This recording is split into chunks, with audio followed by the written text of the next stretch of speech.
of meeting with our God through prayer. So I appreciate that very much. And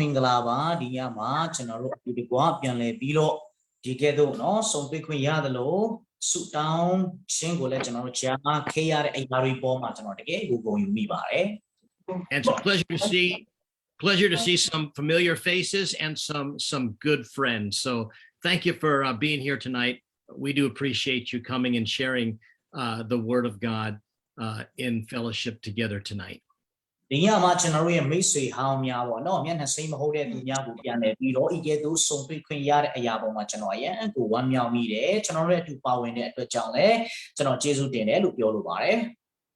Well, we are talking about the ministry of the Holy Spirit, and the ministry of the Spirit is vitally important in our Christian life.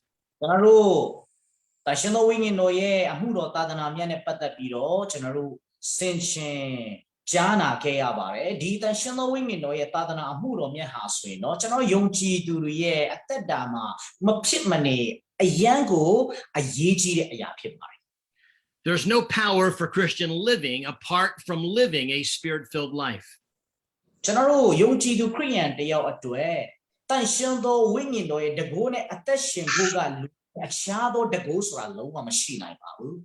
The Spirit of God not only brings power, but the Holy Spirit brings comfort into our life because He is the comforter.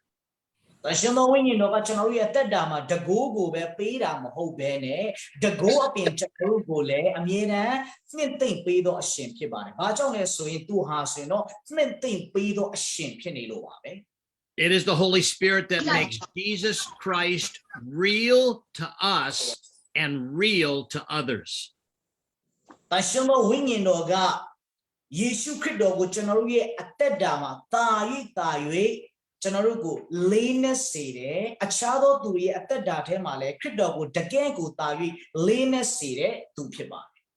It's the Spirit of God that can revive the believer and also bring revival to a church, to a town, to a city, and to a country.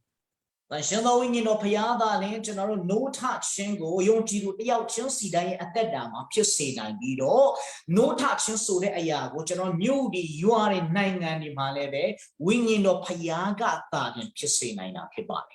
And so it's our desire to know that indwelling Holy Spirit in a real and a living, a reviving, and a powerful way.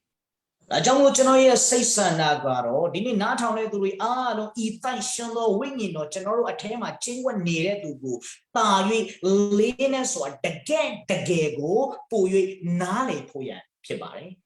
Well, I invite you to turn with me to Romans chapter 6 tonight in your Bibles. Romans chapter 6.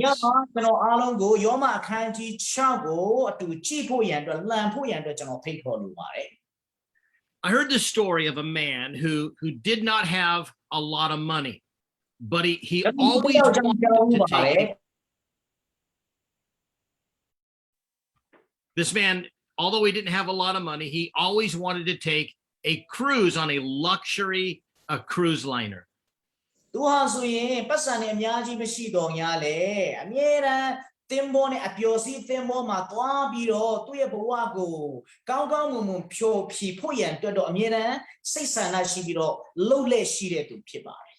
But one day a man, knowing that this other man wanted to take a cruise, paid for him to take a cruise on a cruise ship. Oh, so Eddie Boko has no, Amira Apiosi Temoma to Tuachin, the Mepasa Machida to jump to Matuana, Eddie to Amira Tuachin, so a Jauya go. Now loot the yoga, Tire Kama, to Tuapoya, to Eddie Apiosi Temboy, Luading Wiji, to baby Kemare. The man was overjoyed, but he worried that he would not have enough money to pay for the food on the ship. Di pokuga ayan ku wamyaw pe me di temmo po ma tu sa taw pho ya atwet tu patsan long naw law mashi ma ko tu ayan soyi ne pare. And so before he left, he packed his bag filled with food from his house so he could eat on the ship. So tu ga temmo po ma twa khin ma tu ain ga ne sa sia ri amya ji ko tu ain ne the car you do in era madalin tembo boma tu Eddie 8 take a sada go to that sana. And so while he was on the ship, every meal he would walk past the beautiful buffet tables filled with all kinds of food. He'd go into his room and there he'd eat the food that he packed from home. ဆိုတော့သူတင်မောပေါ်ကိုတူသွားတဲ့အခါမှာသူတင်မောမှာတကယ့်ကိုနော်စားဖို့တောက်ဖို့ကောင်းတဲ့ buffet စပွဲကြီးတွေကိုလည်းသူမြင်တယ်သူအဲ့ဒါတွေကိုဖြတ်လာပြီးတော့နောက်ဆုံးမှာသူ့အခန်းလေးထဲမှာရောက်သွားပြီးတော့သူနဲ့ပါလာတဲ့အိတ်ထဲကဟာလေးကိုဖွင့်ပြီးတော့အဲ့ဒီအစားအစာလေးတွေကိုသူစားနေခဲ့ပါတယ် And after several days of walking by all those buffet tables and seeing all that food that he could not eat, he finally went up to one of the men on the ship and he asked him, "How much money will it cost me to be able to eat those beautiful meals on the ship?" ဆိုတော့အမြဲတမ်းသူကတင်မောပေါ်မှာအဲ့ဒီနော်ကြိုက်တယ်လို့စားသုံးလို့ရတဲ့ buffet စားစရာကောင်းတွေကိုအမြဲတမ်းဖြတ်သွားဖြတ်လာသူကသူတွေ့နေရတယ်နောက်ဆုံးမှာတော့သူမခံနိုင်တော့ဘဲနဲ့အဲ့ဒီတင်မောပေါ်မှာရှိတဲ့လူတယောက်ကိုသူမေးလိုက်တယ်ဒီ face စားသုံးလို့ကောင်းမဲ့ buffet တွေကိုဘယ်လောက်ကျွန်တော်တို့ပေးဖို့လိုအပ်တယ်လဲဆိုပြီးတော့သူမေးလိုက်ပါတယ် And the man on the ship said, "Sir, do you not realize that when you bought the ticket to board the ship, that also coming with it were all of the meals? In fact, all of the meals are free to you." အဲ့ဒါနဲ့အဲ့ဒီလူကဘယ်လိုပြန်ဖြေလိုက်လဲဆိုရင်တော့အော်ဆရာရဲ့တင်မောပေါ်ကိုခမညာတက်ကလေးကတင်မောလက်မှတ်ခမညာလက်ထဲမှာရောက်ကလေးကဒီအထဲမှာရှိတဲ့စားစရာတွေအားလုံးကအခမဲ့အလကားစားသုံးလို့ရပါပြီတဲ့ You see, here was a man that was not fully enjoying his cruise simply because he did not understand what was included in the price of the ticket. ဒီမှာကျွန်တော်တို့ဘယ်လိုလူတယောက်ကိုတွေ့နေရတယ်လဲဆိုရင်တော့တင်မောပေါ်မှာစားစရာတွေ buffet တွေကိုအကုန်လုံးစားတော့နိုင်ပါလျက်နဲ့သူ့ရဲ့လက်မှတ်ထဲမှာအဲ့ဒီအဖိုးခတွေအားလုံးပေးပြီးသားဖြစ်ပါလျက်နဲ့အဲ့ဒါကိုနားမလဲတဲ့အတွက်ကြောင့်အဲ့ဒါတွေကိုမစားသုံးလိုက်ရတဲ့လူတယောက်ကိုကျွန်တော်တို့တွေ့လိုက်ရပါတယ် You know, like that man, many people have missed out on opportunities because they failed to understand what was available to them. ထိုနည်းတူ၎င်းပဲမြောက်ပြားစွာသောလူတွေဟာဆိုရင်သူတို့အတွက်အသင့်ရှိနေတဲ့အရာတွေကိုနားမလည်တဲ့အတွက်ကြောင့်သူတို့ဆုံးရှုံးရတဲ့အရာတွေအများကြီးရှိနေပါတယ် And yet, in the very same way, there are many of God's people today that are not fully enjoying their Christian life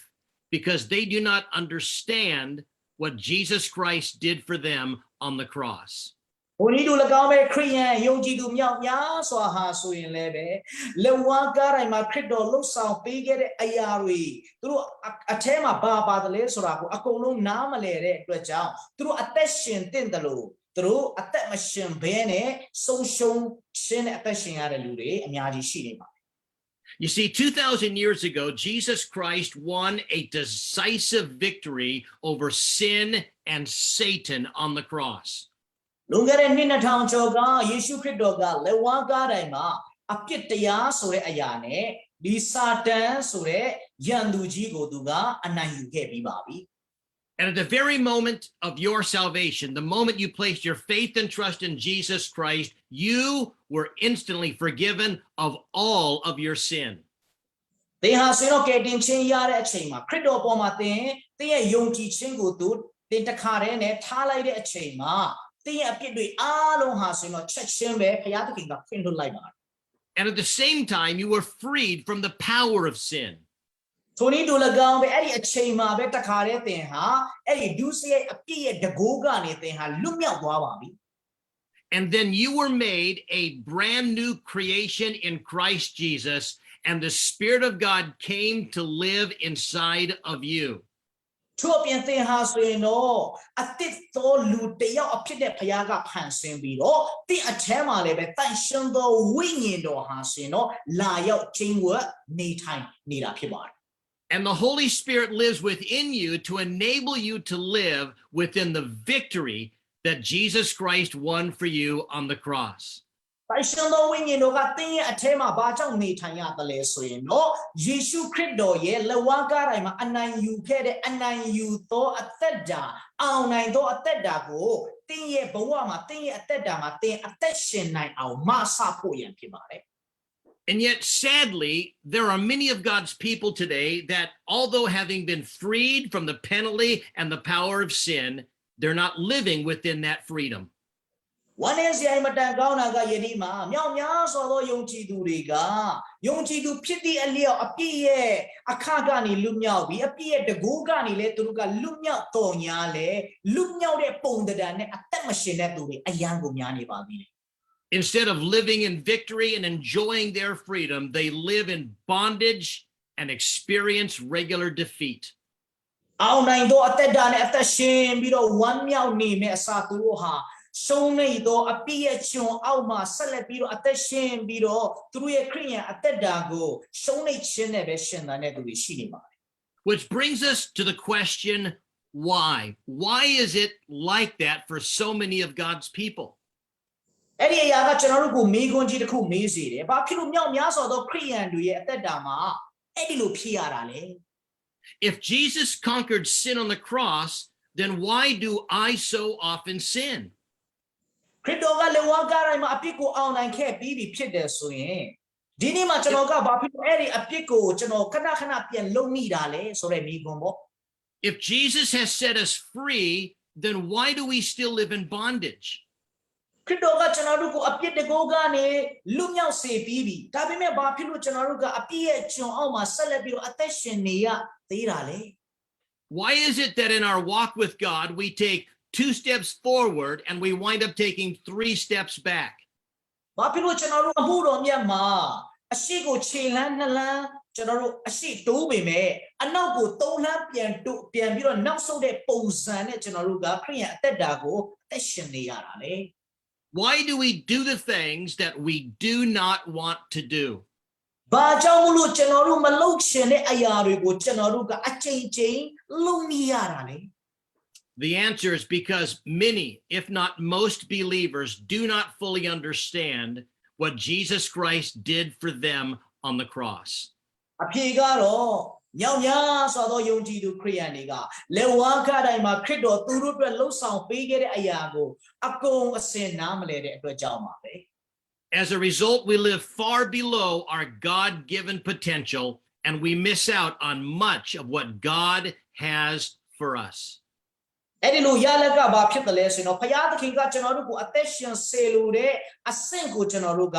အသက်မရှင်နိုင်တော့ဘဲနဲ့အဲ့ဒီအဆင့်တဲ့အောက်ကိုလွန်စွာကျပြီးတော့ပဲကျွန်တော်တို့ကအဆင့်နှိမ့်စွာနဲ့အသက်ရှင်နေရတာဖြစ်တယ် You see, one of the greatest truths of the Christian life is that one who gave his life for us also gave his life to us. ကျွန်တော်တို့ခရစ်ယာန်အသက်တာမှာအင်မတန်အရေးကြီးတဲ့အရာကကျွန်တော်တို့အတွက်အသက်ပေးခဲ့တဲ့သူဟာဆိုတော့ကျွန်တော်တို့ကိုလည်းသူ့ရဲ့အသက်ကိုပေးတယ်ဆိုတဲ့အချက်ပါပဲ And Jesus gave his life to us that we might have power to live a victorious, overcoming life. ခရစ်တော်ကကျွန်တော်တို့ကိုဘာကြောင့်သူ့အသက်ကိုကျွန်တော်တို့ကိုပေးရတာလဲဆိုရင်တော့ဒီကျွန်တော်တို့အောင်နိုင်သောခရစ်ယာန်အသက်တာကိုအသက်ရှင်နိုင်ဖို့ရန်အတွက်ပါပဲ And that's what Romans chapter 6 is all about.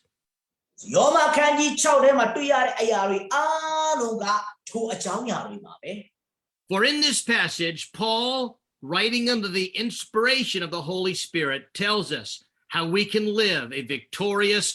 overcoming, abounding Christian life.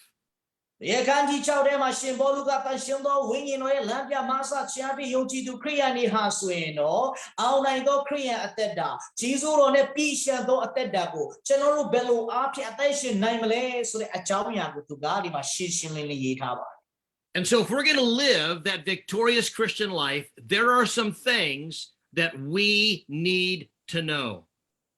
ကျွန်တော်ဒီမှာအောင်နိုင်သောခရစ်ယာန်အသက်တာကိုအသက်ရှင်နိုင်ဖို့ရန်ဆိုရင်တော့ကျွန်တော်တို့တီးကိုတီးရမယ်နားလေရမယ်အရာတွေရှိနေပါတယ် You see, God wants you to know that when you believed in Jesus Christ, that you were totally identified with Christ. သင်ဟာဆိုရင်ခရစ်တော်ကိုယုံကြည်တဲ့နေ့မှာသင်ဟာခရစ်တော်နဲ့ထပ်တူထပ်မျှဖြစ်တယ်ဆိုတဲ့အရာကိုဖခင်ကသင်ကိုသိစေချင်ပါတယ် And Paul speaks of our identification with Christ in Romans chapter 6 and verse 5. Listen to what he says. ရှင်ဘောလူကကျွန်တော်တို့ဟာယုံကြည်သူတွေဟာခရစ်တော်နဲ့ထပ်တူတက်မြတ်ဖြစ်တဲ့အကြောင်းအရာကိုယောမခန်းကြီး6အပိုင်ငယ်9မှာသူဖော်ပြထားပါတယ် He says, for if we have been united together in the likeness of his death, certainly we also shall be in the likeness of his resurrection. ရှင်ဘောလူကဘာပြောသလဲဆိုအသေးခံတော်မူခြင်းပုံသဏ္ဍာန်ကိုဆောင်၍ထိုသခင်နဲ့တို့ငါတို့သည်စိုက်ပျိုးလျက်ရှိသည်မှန်လေထားမြောက်တော်မူခြင်းပုံသဏ္ဍာန်ကိုဆောင်၍စိုက်ပျိုးလျက်ရှိကြလိမ့်မည် In other words, we are united with Christ in his death and in his resurrection. ကျွန်တော်တို့တနည်းအားဖြင့်ပြောမယ်ဆိုရင်တော့ကျွန်တော်တို့ဟာဆိုတော့ခရစ်တော်နဲ့ထပ်တူတက်မြတ်ဘယ်အရာတွေမှာတွားပြီးတော့တူတယ်ဆိုတော့သူ့ရဲ့အသေးခံခြင်းနဲ့သူ့ရဲ့ရှင်ပြန်ထားမြောက်ခြင်းတွေမှာတလုံးတဝတည်းခရစ်တော်နဲ့တွားဖြစ်တာကိုပြောချင်တာဖြစ်ပါတယ် You see, what happened to Jesus in his death, his burial, and his resurrection happened to you. ခရစ်တော်ကအသေးခံနဲ့တကြိုချင်းခံနဲ့ရှင်ပြန်ထားမြောက်ခြင်းရှိခဲ့တဲ့အသက်တာဟာဆိုရင်တော့ကျွန်တော်တို့ကိုယ်တိုင်လည်းပဲခရစ်တော်နဲ့တခါတည်းတလုံးတဝတည်းထပ်တူထပ်မြတ်ဖြစ်တာနဲ့အတူတူပါပဲ When Jesus was crucified, your sinful nature was crucified with him. ခရစ်တော်ကလေဝါကားတိုင်းမှာကားစင်တင်ချင်းခံရတဲ့အခါမှာတင်းရဲ့အပြစ်သဘောတရားဟာဆိုရင်လည်းပဲခရစ်တော်နဲ့အတူကားစင်တင်ချင်းကိုခံနေခဲ့တာဖြစ်တယ် When he was buried, your old man was buried with him. ခရစ်တော်ကတကြိုချင်းကိုခံတဲ့အခါမှာတင်းရဲ့လူဟောင်းကြီးဟာဆိုရင်လည်းပဲခရစ်တော်နဲ့တူတကြိုချင်းကိုခံခဲ့တာဖြစ်တယ် When he was resurrected a new man, you were resurrected a new man. ခရစ်တော်ဟာဆိုရင်တော့ပြန်လည်ပြီးတော့အသက်တော်သက်တာနဲ့ရှင်ပြန်ထမြောက်တဲ့အခါမှာတင်လဲခရစ်တော်နဲ့အသက်တော်အသက်တာနဲ့ရှင်ပြန်ထမြောက်တဲ့အသက်တော်လူဖြစ်ပါတယ် And his victorious, powerful life is your victorious, powerful life. ခရစ်တော်ရဲ့အောင်နိုင်သောတကုရှိသောအသက်တာဟာဆိုရင်တင်းရဲ့အောင်နိုင်သောတကုရှိသောအသက်တာဖြစ်နေပါတယ် And if we're going to live within his victory and experience his power, then we need to know that we are crucified with Christ. ဒီနေ့မှာခရစ်တော်ရဲ့အောင်နိုင်ခြင်းအသက်တာနဲ့တကုရှိသောအသက်တာကဲ့သို့ကျွန်တော်တကယ်အသက်ရှင်ခြင်းလဲဆိုရင်ကျွန်တော်တို့ဟာခရစ်တော်နဲ့အတူလက်ဝါးကားတိုင်းမှာအသေးခံပြီးသောသူတွေဖြစ်တယ်ဆိုတဲ့အရာကိုနားလည်ဖို့လိုပါ You see, at the very moment of our salvation, our old man, our old Adamic nature, that part of us that enslaved us in sin before we were children of God has been crucified. ကျွန်တော်နားလည်ဖို့လိုအပ်တဲ့အရာကခရစ်တော်ကလက်ဝါးကားတိုင်းမှာကားစင်တင်ချင်းကိုခံရတဲ့အချိန်မှာကျွန်တော်တို့ရဲ့ဒီဇာတိဟောင်းလူဟောင်းအာရန်ထံကနေရတဲ့အပြစ်သဘောတရားနဲ့အသက်ရှင်တဲ့ဒီလူဟာဆိုရင်တော့ကားတိုင်းမှာသူလည်းပဲကားစင်တင်ချင်းကိုခံခဲ့ရတယ် Now, Paul makes that clear in Romans chapter 6 and verse 6. Listen to what he says. ရှင်ဘောလူကရှင်းရှင်းလင်းလင်းနဲ့အပိုင်ငယ်6မှာသူထပ်ပြီးတော့ပြောထားပါတယ် He says, know this, that our old man was crucified with Christ, that the body of sin might be done away with, that we should no longer be slaves to sin. ဒီမှာရှင်ဘောလူကငါတို့၏လူဟောင်းဒီထိုသခင်နဲ့အတူလက်ဝါးကတိုင်မှာအသေးသက်ခြင်းကိုခံပြီးဟုငါတို့သိကြ၏အကြောင်းမူကားငါတို့ဒီနောက်မှအပြစ်တရား၏အစီကိုမခံစေခြင်းကအပြစ်တရားဤကိုဖျက်ဆီးမည်အကြောင်းဒီ You see, at the very moment of your salvation, that old man, that old sinful nature was crucified. It was put to death. တင်ကယ်တင်ခြင်းရတဲ့နေ့မှာတင်းရဲ့လူဟောင်းကြီးတင်းရဲ့အပြစ်သဘောတရားနဲ့အသက်ရှင်တဲ့လူဟာဆိုရင်တော့သူဟာကားတိုင်းမှာအသေးခံပြီးပြီကားစင်တင်သက်ခြင်းကိုခံပြီးပြီ You see, you do not put your old nature to death. Your old nature was put to death because of your identification in the death of Jesus Christ. တင်ကိုယ်တိုင်ကတင်းရဲ့လူဟောင်းကြီးကိုအသေးသက်เสียမလို့ပါဘူးအသေးသက်ဖို့မလို့ပါဘူးဘာဖြစ်လို့လဲဆိုရင်တော့တင်ဟာခရစ်တော်နဲ့ထပ်တူထပ်မြတ်ဖြစ်တဲ့အချိန်မှာတင်းရဲ့လူဟောင်းကြီးဟာခရစ်တော်နဲ့အတူတူကတည်ပြီးသွားပြီ But you might be thinking, well, what does it mean that that old man was crucified? What does that mean?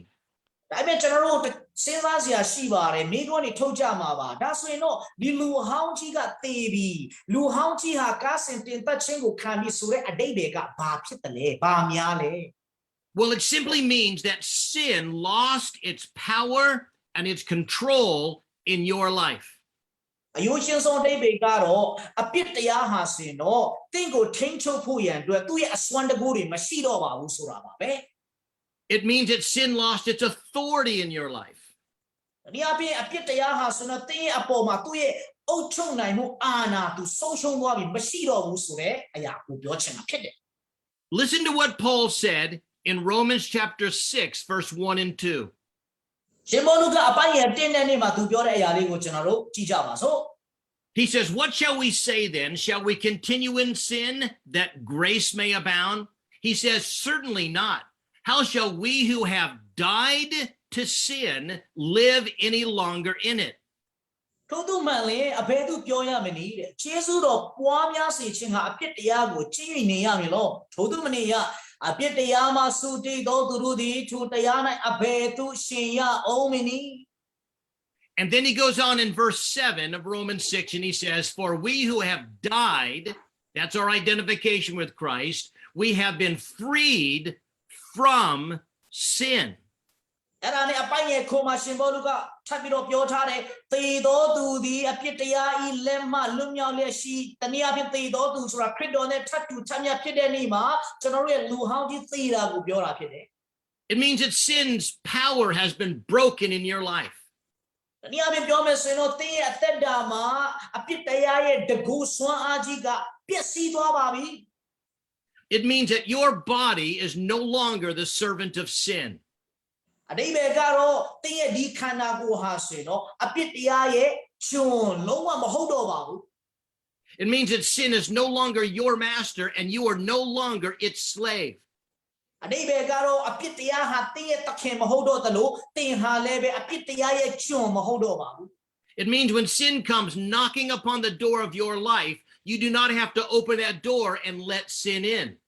အဓိပ္ပာယ်ကတော့အပြစ်တရားကသင်ရဲ့နှလုံးသားကိုတကားလာခောက်တဲ့အခါမှာသင်ကသွားပြီးတော့ဖွင့်ပေးစရာအကြောင်းမရှိတော့ပါဘူး It means that we are no longer obligated to do as sin commands. အဓိပ္ပာယ်ကတော့အပြစ်တရားကကျွန်တော်တို့ကိုလှုပ်စေခြင်းတဲ့အရာကိုကျွန်တော်တို့ကသွားပြီးတော့နာခံစရာတာဝန်အနေနဲ့လှုပ်စရာမလိုတော့ပါဘူး Let's suppose for a moment you are renting a house and your landlord is a very, very mean man. ဥပမာအနေနဲ့ကျွန်တော်ပြောရမယ်ဆိုရင်သင်ဟာအိမ်ကိုငှားတယ်အဲ့ဒီအိမ်ပိုင်ရှင်ဟာဆိုရင်တော့အယံကိုနော်ပြောရမယ်ဆိုတော့သင်ကိုခဏစိတ်ဒုက္ခပေးတဲ့နော်မကောင်းတဲ့အိမ်ရှင်ဆိုပါစို့ He charges you a very high rent. He often barges into your apartment unannounced, often complaining about how you keep his apartment. သူရဲ့အိမ်ကိုသင်ငှားနေတဲ့အချိန်ကာလမှာသင်ကိုခဏချိန်မောင်းတယ်ဆဲဆိုတဲ့အမျိုးနဲ့သူကသူ့အိမ်ကိုသင်နော်ကင်တွယ်တဲ့ပုံပေါ်မှာခဏသူ complain တက်တယ်ပေါ့ But one day he sells the apartment and another man takes control and you get a new landlord. တနည်းမှာတော့အဲ့ဒီပိုင်ရှင်ကသူ့ရဲ့အိမ်ဟောင်းကိုသူရောင်းလိုက်တဲ့အခါမှာပိုင်ရှင်အစ်စ်ကနော်အဲ့ဒီအိမ်ကိုသူကဝယ်ပြလိုက်တယ်ဆိုပါစို့ This new landlord is fair, he's friendly, and he even charges you a very small rent. ဒီပိုင်ရှင်သစ်ကကြတော့တင်ပေါ်မှာအရန်ကောင်းတယ်တကယ်ကိုချစ်စရာကောင်းတဲ့ပုံကိုဖြစ်ပြီးတော့အိမ်ငှားခလည်းတင်ကိုနည်းနည်းလေးပဲယူတယ်အိမ်ပိုင်ရှင်သစ်ဖြစ်နေပါ But one day that old landlord comes knocking upon your door. ဒါပေမဲ့တနေ့တော့ခုနကအိမ်ပိုင်ရှင်ဟောင်းကြီးကနော်သင်စီကိုလာပြီးတော့အိမ်တကားကိုလာခောက်တယ်သင်အိမ်တကားကိုလာခောက်တယ် And he begins to scold you and to nag you at the way you're keeping that building or that how you're keeping up the house. သူကနော်အရင်တုန်းကအတိုင်းပဲလာပြီးတော့အဲ့ဒီအိမ်ကိုသင်ကင်တွယ်တဲ့ပုံပေါ်မှာသူမချေနှံ့လို့ချိန်မောင်းတယ်သင်ကိုစူတယ်အမျိုးနဲ့ကြဲ့ရဲ့ And then he says, because you had rented from me for so many years, you are still obligated to obey me. အဲ့ဒီအိမ်ပိုင်ရှင်ဟောင်းကြီးကဘာပြောလဲဆိုရင်တော့မင်းကငါအိမ်ကိုဟိုးတော့ကအကြာကြီး ငါခဲ့တဲ့သူဆိုတော့ငါစကားကိုမင်းနာခံဖို့အလေးထားဖို့ရန်အတွက်မင်းမှာတာဝန်ရှိသေးတယ်လို့ကျွန်တော်တို့ကိုလာပြောတယ်ဆိုပါစို့ But is that true? Do we need to obey that old landlord? And the answer is absolutely not. Because ဒါပေ you မဲ့အဲ့ see, ဒီမှန်ပါသလားကျွန်တော်တို့အဲ့ဒီအိမ်ပိုင်ရှင်ဟောင်းရဲ့စကားကိုကျွန်တော်တို့ကနာခံဖို့အလေးထားဖို့လိုအပ်ပါသလားအဖြေကတော့ no ပါပဲလုံးဝမမှန်ပါဘူး you see, when he sold the building, he lost all rights and all authority over you. အဲ့ဒီအိမ်ပိုင်ရှင်ဟောင်းကသူ့ရဲ့ပိုင်ဆိုင်တဲ့အရာကိုရောင်းလိုက်တဲ့အချိန်မှာတဲ့ အပေါ်မှာရှိတဲ့သူ့ရဲ့အာဏာတွေသူ့ရဲ့ထိန်းချုပ်ပိုင်ခွင့်တွေအကုန်လုံးပျက်စီးဆုံးရှုံးသွားခဲ့ပါ You're set free from having to obey that old landlord. ပြောရမယ်ဆိုရင်တော့အဲ့ဒီအိမ်ပိုင်ရှင်ဟောင်းရဲ့စကားကိုသင်နာခံစရာမလိုတော့အောင်သင်ဟာဆိုရင်တော့တာဝန်အကုန်လုံးနေရာမှာနော်အကုန်လုံးဆုံးရှုံးသွားပါပြီပျက်စီးသွားပါပြီ You can even exercise your newfound freedom and tell him to get off your property and to get out of your house. အော်သူအပြင်သင်ဟာအိမ်ပိုင်ရှင်တစ်တယောက်ရဲ့အောက်မှာရှိတဲ့သင်ရဲ့အစွမ်းတကူကိုယ်တော်မှသင်ကနော်အသုံးပြုပြီးတော့အဲ့ဒီအိမ်ပိုင်ရှင်ဟောင်းကိုငါအိမ်ကနေထွက်သွားပါလို့ဒါမှသင်မှာပြောပိုင်ခွင့်ရှိသွားပြီ But you see, that's our relationship to sin. အဲ့ဒီလိုပဲကျွန်တော်တို့ ਨੇ အပြစ်တရားရဲ့ကြားထဲမှာဖြစ်နေတဲ့အရာကထိုနည်းတူ၎င်းပါပဲ You see, when we trusted Christ, sin lost its ownership in our life. ယေရှုခရစ်တော်ကိုမိမိကယ်တင်ပိုင်ရှင်ဖြစ်နေကျွန်တော်ယုံကြည်လက်ခံတဲ့နေမှာပဲအပြစ်တရားကကျွန်တော်တို့ကိုမပိုင်ဆိုင်နိုင်တော့ပါဘူးသူ့ရဲ့ပိုင်ဆိုင်ထိန်းချုပ်မှုတွေအကုန်လုံးသူဆုံးရှုံးသွား Sin lost its authority. Sin lost its control over us. အပြစ်တရားကသူ့ရဲ့ကျွန်တော်တို့ကိုပိုင်ဆိုင်ခြင်းနဲ့ပိုင်ဆိုင်ခြင်းတွေအုပ်ချုပ်ခြင်းတွေဆိုတဲ့သူ့ရဲ့အာဏာတွေအကုန်လုံးအပြစ်တရားကဆုံးရှုံးသွားပါ You see, we're now free to say no to sin and to say yes to God. အခုချိန်မှာကျွန်တော်တို့ကအပြစ်တရားကို no မလို့ခြင်းဘူးလို့ကျွန်တော်ပြောလို့ရတယ်လို့ဘုရားသခင်ကိုကျွန်တော်က yes ကိုတော့အလိုတော်တိုင်းပဲကျွန်တော်အသက်ရှင်တယ်လို့ပြောလို့ရသွားပါ It means that sins no longer have to control and to dominate our life. အတိတ်ပဲကတော့အပြစ်တရားကကျွန်တော်တို့ရဲ့အသက်တာကိုလွှမ်းမိုးပြီးတော့ကျွန်တော်တို့ကိုထိန်းချုပ်เสียအကြောင်းမရှိတော့ပါ It means that we do not have to be controlled by the power of greed and pride and envy and covetousness. အတိတ်ပဲကတော့ကျွန်တော်တို့ရဲ့အသက်တာမှာသူတစ်ပါးကိုမနာလိုခြင်းနေနော်ကျွန်တော်တို့ဒီမာနတွေကျွန်တော်တို့ဒီအမျက်ထွက်ခြင်းတွေကကျွန်တော်တို့ကိုထိန်းချုပ်เสียအကြောင်းမရှိတော့ပါ It means that we don't have to be overcome by worry and fear and be controlled by guilt. အော်ကျွန်တော်တို့ရဲ့အသက်တာမှာနော်ကြောက်ရွံ့ခြင်းတွေစိုးရိမ်ခြင်းတွေကကျွန်တော်တို့ကိုထိန်းချုပ်နိုင်စရာအကြောင်းမရှိသလိုကျွန်တော်တို့ကိုအမြဲတမ်းမလုံမလဲဖြစ်စေတဲ့အရာကလည်းကျွန်တော်တို့ရှိစရာအကြောင်းမရှိပါဘူး It means that we don't have to be dominated by the lusts of our flesh or poisoned by a spirit of bitterness and unforgiveness. အတိတ်ပဲကတော့ကျွန်တော်တို့ဇာတိပကတိကကျွန်တော်တို့ကိုထိန်းချုပ်နိုင်စရာအကြောင်းမရှိဘူးသူအပြင်ခါတီးချင်းဆိုတဲ့အရာ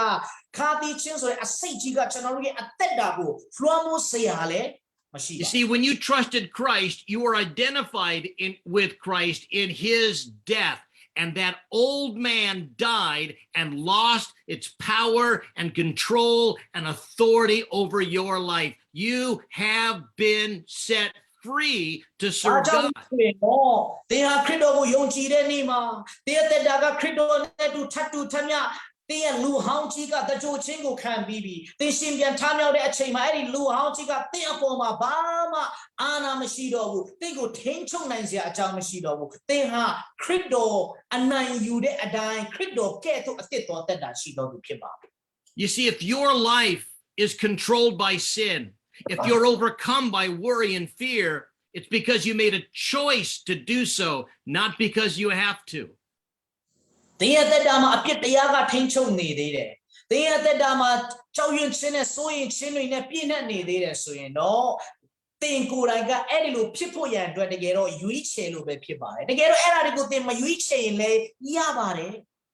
See, sin has no independent authority in your life.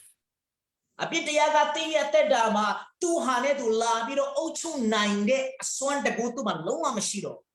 We sin because we choose to, not because we have to. ကျွန်တော်တို့ဘာကြောင့်အပြစ်ထဲမှာကြာရှုံးရတာလဲအပြစ်လုံးမရတာလဲဆိုရင်ကျွန်တော်တို့အပြစ်လုံးဖို့ရွေးချယ်လို့ပဲတကယ်တော့ကျွန်တော်တို့ကမဖြစ်မနေလုံးရမှာဖြစ်တဲ့အတွက်မဟုတ်ပါဘူး And you see, that's something that God wants you to know.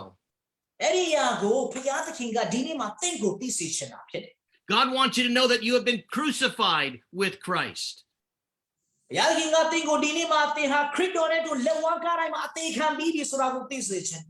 And sin has lost its power and its control over you. အပြစ်တရားကသင်အပေါ်မှာအာဏာနဲ့သူ့ရဲ့တကူထိန်းချုပ်မှုတွေသူဆုံးရှုံးသွားပြီဆိုတာကိုလည်းဘုရားကသိစေချင် But God also wants you to know that you were buried with Christ. ဘုရားကဒီနေ့မှာကျွန်တော်တို့ကိုဗာသိစေချင်တယ်သင်ကိုဗာသိစေချင်တယ်လေဆိုတော့သင်ဟာခရစ်တော်နဲ့အတူသကြိုချင်းကိုခံရတယ်ဆိုတဲ့အရာကိုသိစေချင်ပါ You see, God wants you to know that your sin-stained past was buried with Christ as Christ was buried in Joseph of Arimathea's borrowed tomb. အော်ဘုရားသခင်ကကျွန်တော်တို့ကိုဗာသိစေချင်တယ်လဲဆိုတော့ကျွန်တော်တို့ရဲ့အတိတ်ကအပြစ်ကျွန်တော်တို့ကိုဒုက္ခရောက်စေတဲ့အပြစ်ရဲ့အစိတ်ဟာဆိုရင်တော့ယေရှုခရစ်တော်နဲ့အတူဒီယေရှုခရစ်တော်ကဒီ Joseph of Arimathea ဆိုတဲ့သူ့ရဲ့အုတ်ဂူထဲမှာတကြိုချင်းကိုခံတဲ့အချိန်မှာကျွန်တော်တို့ရဲ့ဒီအတိတ်ကအပြစ်တွေအားလုံးနဲ့ခရစ်တော်နဲ့အတူတကြိုချင်းကိုခံခဲ့ပြီ You see, baptism symbolizes the burial and the washing away of all our sin. ကျွန်တော်တို့ဒီ baptism ဆိုတဲ့အရာကဘာကိုပုံဆောင်တယ်လဲဆိုရင်เนาะကျွန်တော်တကြိုချင်းနဲ့ကျွန်တော်တို့ရဲ့အပြစ်တွေအားလုံးကိုဘုရားသခင်ကဆေးကြောလိုက်ပြီဆိုတဲ့အရာကိုပုံဆောင်တာဖြစ် Baptism doesn't wash away our sin, but it symbolizes the washing away of our sin. baptism ကကျွန်တော်တို့ရဲ့အပြစ်တွေကိုဆေးကြောတယ်လို့မပြောပါဘူးဒါပေမဲ့ baptism ကကျွန်တော်တို့ရဲ့အပြစ်တွေဆေးကြောချင်းခံရတယ်ဆိုတဲ့အရာကိုပုံဆောင်တာဖြစ်ပါ Only the blood of Jesus Christ, God's Son, can wash away our sin. အော်ဖခင်ရဲ့သားတော်ဖြစ်တဲ့ခရစ်တော်ရဲ့သွေးကပါလေကျွန်တော်တို့ရဲ့အပြစ်ကိုဆေးကြောနိုင်တာဖြစ် But baptism is a picture of what the blood of Jesus Christ does. ဒါပေမဲ့ baptism ဆိုတဲ့အရာကခရစ်တော်ရဲ့အသွေးတော်ကဘယ်လိုမျိုးလှုပ်ဆောင်ခဲ့တယ်လဲဆိုတဲ့အရာကိုပုံဖော်ပေးတဲ့ပုံဆောင်ပေးတဲ့အရာဖြစ် Listen to what Paul said in Romans 6, verse 3 and verse 4. အော်ရှင်ဘောလူကယောမခန်းကြီး6ပိုင်းငယ်3နဲ့4မှာသူပြောတဲ့အရာလေးကိုအားလုံးကျွန်တော်နားထောင်ကြရအောင် Paul says, "Do you not know that as many of us as were baptized into Christ Jesus were baptized into his death?" He says, "Therefore we were buried with him through baptism into death." ယေရှုခရစ်၌ဗတ္တိဇံကိုခံတော်သူရှိသမျှတို့သည်အကယ်ခံတော်မူခြင်း၌ဗတ္တိဇံကိုခံကြသည်ဟုသင်တို့မသိသလောထို့ကြောင့်အသေးခံတော်မူခြင်း၌ဗတ္တိဇံကိုခံတော်အဖြစ်ထိုသခင်နှင့်တူတကြိုခြင်းကိုခံကြ၏ You see, at salvation, all of our sins past, present, and future, were forgiven and they were forgotten. ကျွန်တော်ကယ်တင်ခြင်းရတဲ့ဒီမှာကျွန်တော်တို့ရဲ့အတိတ်ကလုပ်ခဲ့တဲ့အပြစ်နဲ့လက်ရှိချိန်မှာကျိုးလွန်တတ်တဲ့အပြစ်နဲ့နောက်လာမယ့်အချိန်မှာကျိုးလွန်အောင်မယ့်အပြစ်တွေအားလုံးဟာဆင်းလို့ဘုရားသခင်ကခွင့်လွှတ်ခဲ့ပြီးဖြစ်တယ်လို့အဲ့ဒီအပြစ်တွေကိုလည်းသူကမေ့ပြောက်လိုက်တာ And your sin-stained past was buried with Jesus Christ as he was buried in Joseph's borrowed tomb. အဲ့ဒီတင်းရဲ့အပြစ်အတိတ်ရဲ့တင်းရဲ့အပြစ်တွေအားလုံးဟာဆိုရင်ယေရှုခရစ်တော်ကနော်ဂျိုးဆက်ရဲ့ယူဒီအုတ်ဂုမှာသူတကြိုချင်းကိုခံခဲ့တဲ့အချိန်မှာတင်းရဲ့အပြစ်တွေအားလုံးဟာလည်းအဲ့ဒီအုတ်ဂုမှာတကြိုချင်းကိုခံရ You see, your water baptism is a reminder that your sins are buried in a grave of God's forgetfulness. ကျွန်တော်တို့နော်ရေနိုင်နှစ်ချင်းကိုကျွန်တော်ခံတဲ့အခါမှာဘယ်အရာကိုကျွန်တော်တို့တတိယစီဖြစ်တယ်လဲဆိုရင်တော့ကျွန်တော်တို့ရဲ့အပြစ်တွေအားလုံးဟာဆိုရင်ဖယားသခင်ကသူ့ရဲ့မိပြောက်လိုက်တဲ့အရာတွေထဲမှာသူကထားပစ်လိုက်ပြီဆိုတာပဲ And you know, this is important to know if we're going to live a victorious Christian life. ဒီအရာကကျွန်တော်တို့ခရိယန်တက်တာမှာအောင်နိုင်ခြင်းနဲ့အသက်ရှင်ဖို့ရန်အတွက်အမှန်နားလည်ဖို့ရန်မဖြစ်မနေလိုအပ်ပါတယ်နော် Because the devil is always trying to resurrect the bones of our sin-stained past. ဘာကြောင့်လဲဆိုရင်တော့စာတန်ကကျွန်တော်တို့ရဲ့အတိတ်ကအပြစ်တွေအယိုးချောက်တွေကိုပြန်လည်ပြီးတော့ခဏခဏကျွန်တော်တို့ရဲ့နှလုံးသားထဲမှာရှင်ပြန်ထမြောက်စေတတ်လို့ပါပဲ But the devil has no authority to resurrect your sinful past. ဒါပေမဲ့တကယ်တော့စာတန်ကတင်းအတိတ်ကအပြစ်တွေကိုသူ့ဟာနဲ့သူရှင်ပြန်ထမြောက်စေဖို့ရန်အတွက်သူ့မှာဘာအာဏာမှမရှိပါဘူး Because your sin-stained past is buried with Jesus Christ. ဘာကြောင့်လဲဆိုတော့တင်းအတိတ်ကအပြစ်တွေဟာဆိုရင်တော့ယေရှုခရစ်တော်နဲ့သူအုတ်ကိုယ်ထဲမှာတကြိုချင်းကိုခံခဲ့ပြီးပြီဖြစ်တဲ့အတွက်ကြောင့်ပါ And when the devil tries to harass you about your former sinful lifestyle, friend, we need to remind him that all of our sins were buried with Jesus Christ in his burial. အော်စာတန်ကတင်းရဲ့ဘဝမှာလာပြီးတော့အတိတ်ကအပြစ်တွေနဲ့ခဏခဏလာနှောက်ယှက်ပြီးတော့တင်းကိုကြိုးကင်ဖို့ရတဲ့အမျိုးမျိုးနဲ့လှုပ်တဲ့အခါမှာတင်းရဲ့အပြစ်တွေဟာဆိုတော့ယေရှုခရစ်တော်နဲ့သူအုတ်ကိုယ်ထဲမှာတကြိုချင်းကိုခံရပြီဆိုတာကိုအမြဲတမ်းတတိယပြီးတော့စာတန်ကိုပြန်လှည့်ပြီးတော့အတိပေးလိုက်ပါ You see, you need to remind the devil that your sinful past is both forgiven and it is forgotten and never will stand as a barrier between you and God. တင်းကစာတန်ကိုအတိပေးရမယ့်အရာကတင်းအတိတ်ကအပြစ်တွေအားလုံးဟာဆိုရင်တော့ဘုရားသခင်ကခွင့်လွှတ်ပြီးပြီဘုရားသခင်ကမေ့ပြောက်ပြီးပြီဖြစ်တဲ့အတွက်ကြောင့်တင်းနဲ့ဘုရားသခင်ကြားထဲမှာအတားအဆီးဖြစ်ဖို့ရန်အတွက်လုံးဝအဲ့ဒီအရာတွေကမပြုတ်လို့နိုင်တော့ဘူးဆိုတဲ့အရာကိုစာတန်ကိုအတိပေးရမှာဖြစ်တယ် You see, when you trusted Christ, your sin-stained past was washed away and all of your sins were forgiven and they were forgotten by God. အော်တင်းခရစ်တော်ကိုယုံကြည်လက်ခံတဲ့နေ့မှာတင်းအတိတ်ကအပြစ်စိတ်တွေအားလုံးဟာဆိုရင်ခရစ်တော်ရဲ့သူအုတ်ကိုမှတကြိုချင်းကိုခံပြီးဒီအပြင်ဘုရားသခင်ကတင်းကိုခွင့်လွှတ်ပြီးတော့တင်းအပြစ်တွေကိုလည်းဘုရားသခင်အကုန်လုံးမေ့ပြောက်လိုက်ပြီ Do you remember what Jeremiah said? Jeremiah 31 and verse 34. He said, I will forgive their iniquities and I will remember their sin no more. ယေရမိယနာဂတိကျမ်းခန်းကြီး31အပိုင်းငယ်34မှာဘုရားခင်ကဘာပြောလဲဆိုတော့သူတို့ရဲ့ဒုစရိုက်အပြစ်တွေကိုငါခွင့်လွှတ်မယ်ပြီးလို့ရှိရင်ငါဘယ်တော့မှအဲ့ဒီအရာကိုနော်အုံနောက်ထဲမှာထားတော့မှာမဟုတ်ဘူးဆိုပြီးတော့သူပြောတယ် The prophet Micah said that God will cast all of our sin into the depths of the sea. Prophet Micah ကဘာပြောလဲဆိုတော့ကျွန်တော်တို့ရဲ့ပြည့်တွေအားလုံးကိုဘုရားသခင်ကဟိုးပင်လေကြီးအောက်မှာသူကပြစ်ချလိုက်တယ်လို့ပြောပါတယ် Someone once said that God threw all of our sin in the depths of the sea, and then he put a sign there and he said, no fishing. တစုံတယောက်သောသူကဒီလိုမျိုးနဲ့သူပုံဖော်ပြီးပြောပါတယ်ခရစ်တော်ကကျွန်တော်တို့ရဲ့ဘုရားသခင်ကကျွန်တော်တို့ရဲ့အပြစ်တွေအားလုံးကိုပင်လယ်ထဲမှာသူကလွှတ်ပစ်လိုက်ပြီးတဲ့နောက်ပိုင်းမှာအဲ့ဒီပင်လယ်ကမ်းခြေနားမှာသူစိုင်းပုတ်တက်ထားတယ်ဒီရေပင်မှာဘယ်သူမှလာပြီးတော့ငါးမြခွင့်မရှိဘူးဆိုပြီးတော့ပြောခဲ့ဘူးပါတယ် In other words, what God has forgiven and what God has forgotten, we should not resurrect. တနည်းအားဖြင့်ပြောမယ်ဆိုရင်တော့ဘုရားသခင်ခွင့်လွှတ်ပြီးသားအရာနဲ့ဘုရားသခင်မေ့ဖြောက်လိုက်တဲ့အရာကိုကျွန်တော်တို့ကပြန်လည်ပြီးတော့ရှင်ပြန်ထမြောက်စေဖို့ရန်အတွက်မဖြစ်သင့်ပါဘူး You see, here's what God wants you to know. ဘုရားရှင်ကဒီနေ့မှာကျွန်တော်တို့ကိုဗာသိစေချင်တယ်ဆိုရင် That when you trusted Jesus, you were identified in his death and in his burial. သင်ဟာခရစ်တော်ကိုယုံကြည်လက်ခံတဲ့နေ့မှာသင်ဟာခရစ်တော်နဲ့သူထပ်တူထပ်မျှဖြစ်တယ်ဘယ်အရာတွေမှာဖြစ်တယ်လဲဆိုရင်တော့သူ့ရဲ့သေခြင်းနဲ့သူ့ရဲ့တကြိုခြင်းမှာဖြစ်ပါတယ် In his death, that old man was crucified and you were freed from the power of sin. သူရဲ့အသေးခံခြင်းမှာသင်ရဲ့လူဟောင်းကြီးဟာလည်းပဲအသေးခံပြီးတော့အပြည့်ရဲ့တကူးကနေသင်ဟာလွတ်မြောက်သွားတယ်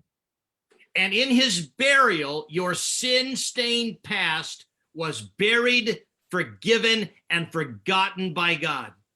တို့ပြင်ခရစ်တော်ကိုတကြိုတဲ့အချိန်မှာသင်ရဲ့အတိတ်ကအပြစ်တွေအားလုံးဟာဆိုရင်ဘုရားသခင်ကခွင့်လွှတ်တယ်မေ့ပြစ်တယ်ဆိုတဲ့အရာပါပဲ And your sin-stained past will never stand as a barrier between you and God. သင်ရဲ့အတိတ်ကအပြစ်တွေဟာဆိုရင်တော့သင်နဲ့ဘုရားသခင်ကြားထဲမှာအဟံအတားအဆီးတားဖြစ်နေဘယ်တော့မှလာပြီးတော့ရက်လို့မရတော့ပါဘူး But here's something else that God also wants us to know. ဒါပေမဲ့ဒီနေရာမှာဘုရားသခင်ကကျွန်တော်တို့ကိုဆက်ပြီးတော့သိစေခြင်းနဲ့အရာရှိပါသေးတယ် He wants us to know that we have been raised with Christ as new creations in Christ Jesus.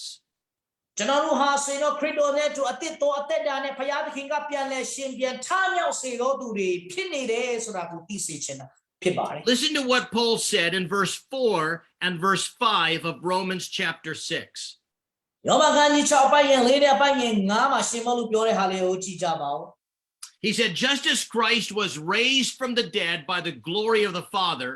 even so we also should walk in the newness of life. For if we have been united together in the likeness of Christ's death, certainly we also shall be in the likeness of his resurrection.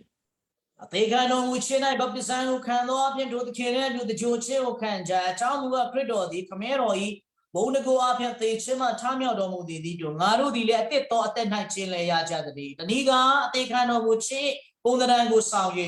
တို့သခင်နဲ့တို့ငါတို့သည်စိုက်ပျိုးလက်ရှိသည်မှန်တယ်ထမြောက်တော်မူခြင်းပုံသဏ္ဍာန်ကိုဆောင်၍စိုက်ပျိုးလက်ရှိကြလိမ့်မည် You see, at the very moment of our salvation, we were resurrected as brand new creations in Christ Jesus. ဒီနေ့မှာကျွန်တော်သိရမယ့်အရာကကယ်တင်ခြင်းကျွန်တော်ရတဲ့နေ့မှာကျွန်တော်တို့ဟာဆိုရင်တော့လူတစ်တယောက်ကဲ့သို့ဘုရားသခင်ကကျွန်တော်တို့ကိုရှင်ပြန်ထမြောက်စေတာဖြစ် See, we became a new creation. ကျွန်တော်တို့ဟာဆိုရင်တော့ဘုရားသခင်ဖန်ဆင်းတဲ့အသစ်တော်လူသားတွေဖြစ်လာတာဖြစ်တယ် We could say we became a new person in an old body. ကျွန်တော်ဘယ်လိုပြောလို့ရသလဲဆိုရင်တော့ကျွန်တော်တို့ဟာဆိုရင်တော့အသစ်တော်လူခန္ဓာကိုယ်ဟောင်းမှာနေနေတဲ့လူဖြစ်တယ်လို့ပြောလို့ရပါ I heard the story of a man one day was standing upon the street corner in his town and he was preaching why everybody should become a communist. ကျွန်တော်ပုံပြင်လေးတစ်ပုဒ်ကြားဖို့ပါတယ်အဲ့ဒါပါလဲဆိုတော့လူတစ်ယောက်ကနော်ဒီလမ်းပေါ်မှာသူကအကြီးအကျယ်လူတွေကိုဖျားယောင်းသွေးဆောင်ပြီးတရားဟောတယ် communist တွေသူတို့ဖြစ်လာဖို့ရန်အတွက်ပေါ့နော်ဖျားနဲ့ဝါရယုံကြည်တဲ့သူတွေဖြစ်လာဖို့ရန် And as the communist was speaking, he saw a man walking down the street who was drunk with wine and he was wearing old, torn up, tattered clothes. အဲ့ဒါနဲ့သူကလူတွေကိုဖျားယောင်းသွေးဆောင်ပြီးစကားတွေပြောနေတဲ့အချိန်မှာအဝေးကနေ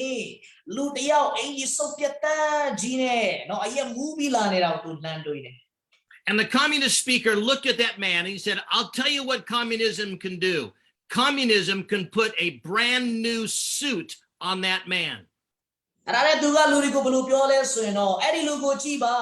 communist ဝါဒကဘာလို့ပေးနိုင်တယ်လဲဆိုရင်တော့သူရဲ့ခန္ဓာကိုယ်ပေါ်မှာအဲ့ဒီစုပ်ပြတ်တက်နေတဲ့အဝတ်စားတွေအစားလှပတည်တက်တဲ့အဝတ်စားတွေနဲ့ကျွန်တော်တို့က communist ဝါဒကပြောင်းလဲပြစ်လို့ရတယ်လို့သူကပြောတယ်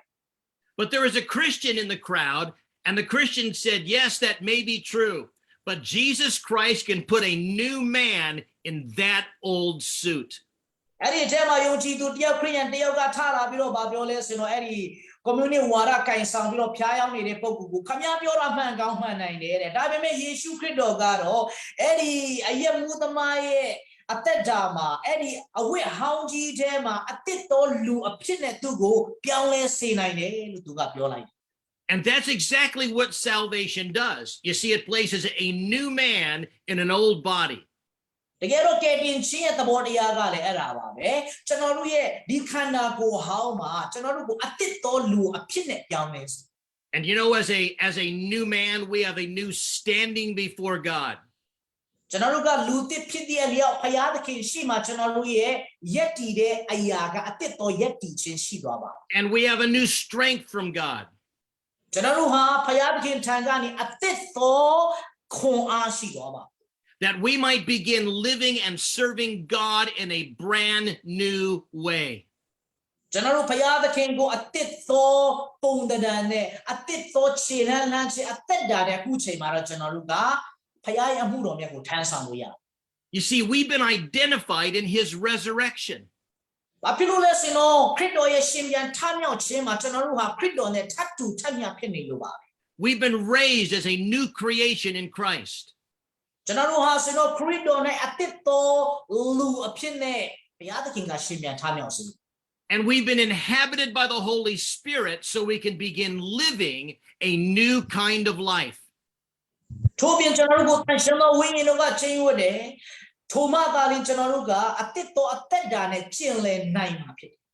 You see, when we were raised with Christ at the moment of our salvation, ကျွန်တော်တို့ခရစ်တော်နဲ့အတူကျွန်တော်ကယ်တင်ခြင်းရတဲ့နေ့မှာဘုရားသခင်ကကျွန်တော်တို့ကိုရှင်ပြန်ထမြောက်စေတယ် we were raised free from the power of sin and forgiven of our sin-stained past. ကျွန်တော်တို့ကိုရှင်ပြန်ထမြောက်စေတဲ့အခါမှာအပြစ်တရားရဲ့အုပ်ချုပ်ခြင်းမရှိတော့သလိုဘုရားသခင်ရဲ့ခွင့်လွှတ်ခြင်းနဲ့ဘုရားသခင်ရဲ့စေးကြောခြင်းနဲ့အသစ်သောလူအဖြစ်နဲ့ကျွန်တော်တို့ကပြန်လည်ပြီးတော့ဘုရားကထမြောက်စေတာဖြစ်တယ် And Paul says that we were raised in true righteousness and holiness. ရှင်ဘောလူကဘာပြောလဲဆိုရင်တော့ကျွန်တော်တို့ကိုထမြောက်စေတဲ့အခါမှာဖြောင့်မတ်ခြင်းတရားနဲ့တော့၎င်းတန်ရှင်းသောအသက်တာနဲ့တော့၎င်းဘုရားကထမြောက်စေတယ်လို့ပြောတယ် Here's what Paul said in Ephesians chapter 4 and verse 24. အခန်းကြီး4အပိုင်းငယ်24မှာရှင်ဘောလူကဒီလိုမျိုးပြောခဲ့ပါတယ် He says that the new man was created according to God in true righteousness and holiness. ကျွန်တော်တို့ဒီသဘောသစ်ဆိုတဲ့အရာကတန်ရှင်းခြင်းပါရမီအပြင်ဘုရားသခင်ရဲ့ထပ်တူထပ်မြတ်နဲ့ဖန်ဆင်းသောလူအသစ်ဖြစ်တယ်လို့ရှင်ဘောလူကပြောတယ် Do you know that's how God sees you? ဒီနေ့မှာဘုရားသခင်ကတင့်ကိုကြည့်တဲ့အခါမှာဘုရားသခင်ကကျွန်တော်တို့ကိုအဲ့ဒီလိုမြင်တာဖြစ်တယ် When God looks down from heaven and he sees you, do you know that he doesn't see you the way you see yourself? ဘုရားသခင်ကကောင်းကင်ကနေကျွန်တော်တို့ကိုကြည့်တဲ့အခါမှာကျွန်တော်တို့ကိုမြင်နေတဲ့ပုံစံနဲ့ဘုရားကကျွန်တော်တို့ကိုမြင်နေတာမဟုတ်ဘူးနော် We see our sin, we see our shortcomings, we see our flaws. ကျွန်တော်တို့ကကျတော့ကိုအားနေချက်ကိုအပြည့်ကိုရဲ့နော်မထိုက်တန်တဲ့အရာတွေကိုကျွန်တော်တို့ကမြင်တတ်ကြတယ် But God doesn't see you that way. God sees you righteous. God sees you holy. He sees you truly righteous. He sees you truly holy. ဒါပေမဲ့ဘုရားသခင်ကကျတော့တင့်ကိုကြည့်တဲ့အခါမှာအဲ့လိုမျိုးနဲ့သူကမမြင်ဘူးတင့်ကိုတင့်ကိုတန့်ရှင်းတော်သူတကယ်ဖြောင့်မတ်တော်သူတကယ်တန့်ရှင်းတော်သူအနေနဲ့ဘုရားကတင့်ကိုမြင်တာဖြစ်တယ် You see, you were buried as a sinner, but you were raised, the Bible says, as a saint. သင်ဟာဆိုရင်ဓမ္မကျမ်းစာရဲ့သင်ကြားခြင်းအရာသင်ဟာအပြစ်သားတစ်ယောက်အနေနဲ့တကြိုခြင်းကိုခံရပေမယ့်သင်ဟာတန်ရှင်းသူစိတ်တစ်ယောက်အနေနဲ့ပြန်လည်ပြီးတော့ဘုရားကရှင်ပြန်ထမြောက်စေတာဖြစ်တယ် And when he raised you as a saint, he accepted you as a son. သင်ဟာဆိုရင်အတန်ရှင်းသူစိတ်ဆိုတဲ့လူကဲ့သို့ဘုရားကရှင်ပြန်ထမြောက်စေပြီးတဲ့နောက်ပိုင်းမှာလည်းပဲသူ့ရဲ့သားသမီးဖြစ်ဆန်အဖြစ်နဲ့သင်ကိုပြန်လည်ပြီးတော့ဘုရားကလက်ခံတာဖြစ်တယ် But not only did he accept you as a son, he called us a friend. And then he seated us in the heavenlies and thus indwelt us with his Holy Spirit. ကျွန်တော်တို့ကိုသူ့ရဲ့သားသမီးအနေနဲ့ကျွန်တော်တို့ကိုသဘောထားယုံတင်မကဘဲနဲ့ကျွန်တော်တို့ကိုလည်းသူ့ရဲ့မိတ်ဆွေအဖြစ်နဲ့သဘောထားပြီးတော့ကျွန်တော်တို့အထဲမှာလည်းပဲသူ့ရဲ့တန်ရှင်းသောဝိညာဉ်တော်နဲ့ချိန်ဝတ်စေတယ် And you realize that the Spirit of God that raised Jesus Christ from the dead is the very same Spirit that lives within you. ဒီနေ့မှာကျွန်တော်နားလည်စေခြင်းနဲ့ရရှိပါတယ်ပါလဲဆိုရင်တော့ယေရှုခရစ်တော်ကိုလည်းဒီယေရှုခရစ်တော်ကိုသင်္ချိုင်းကိုကနေရှင်ပြန်ထမြောက်စေတဲ့တန်ရှင်းသောဝိညာဉ်တော်ဟာသင်ရဲ့အထဲမှာလက်ရှိအချိန်မှာဂျိမ်းဝတ်နေတဲ့တန်ရှင်းသောဝိညာဉ်တော်ပါပဲဆိုတာသင်သိပါသလား And the Spirit of God lives within you to enable you to live a new life in Christ.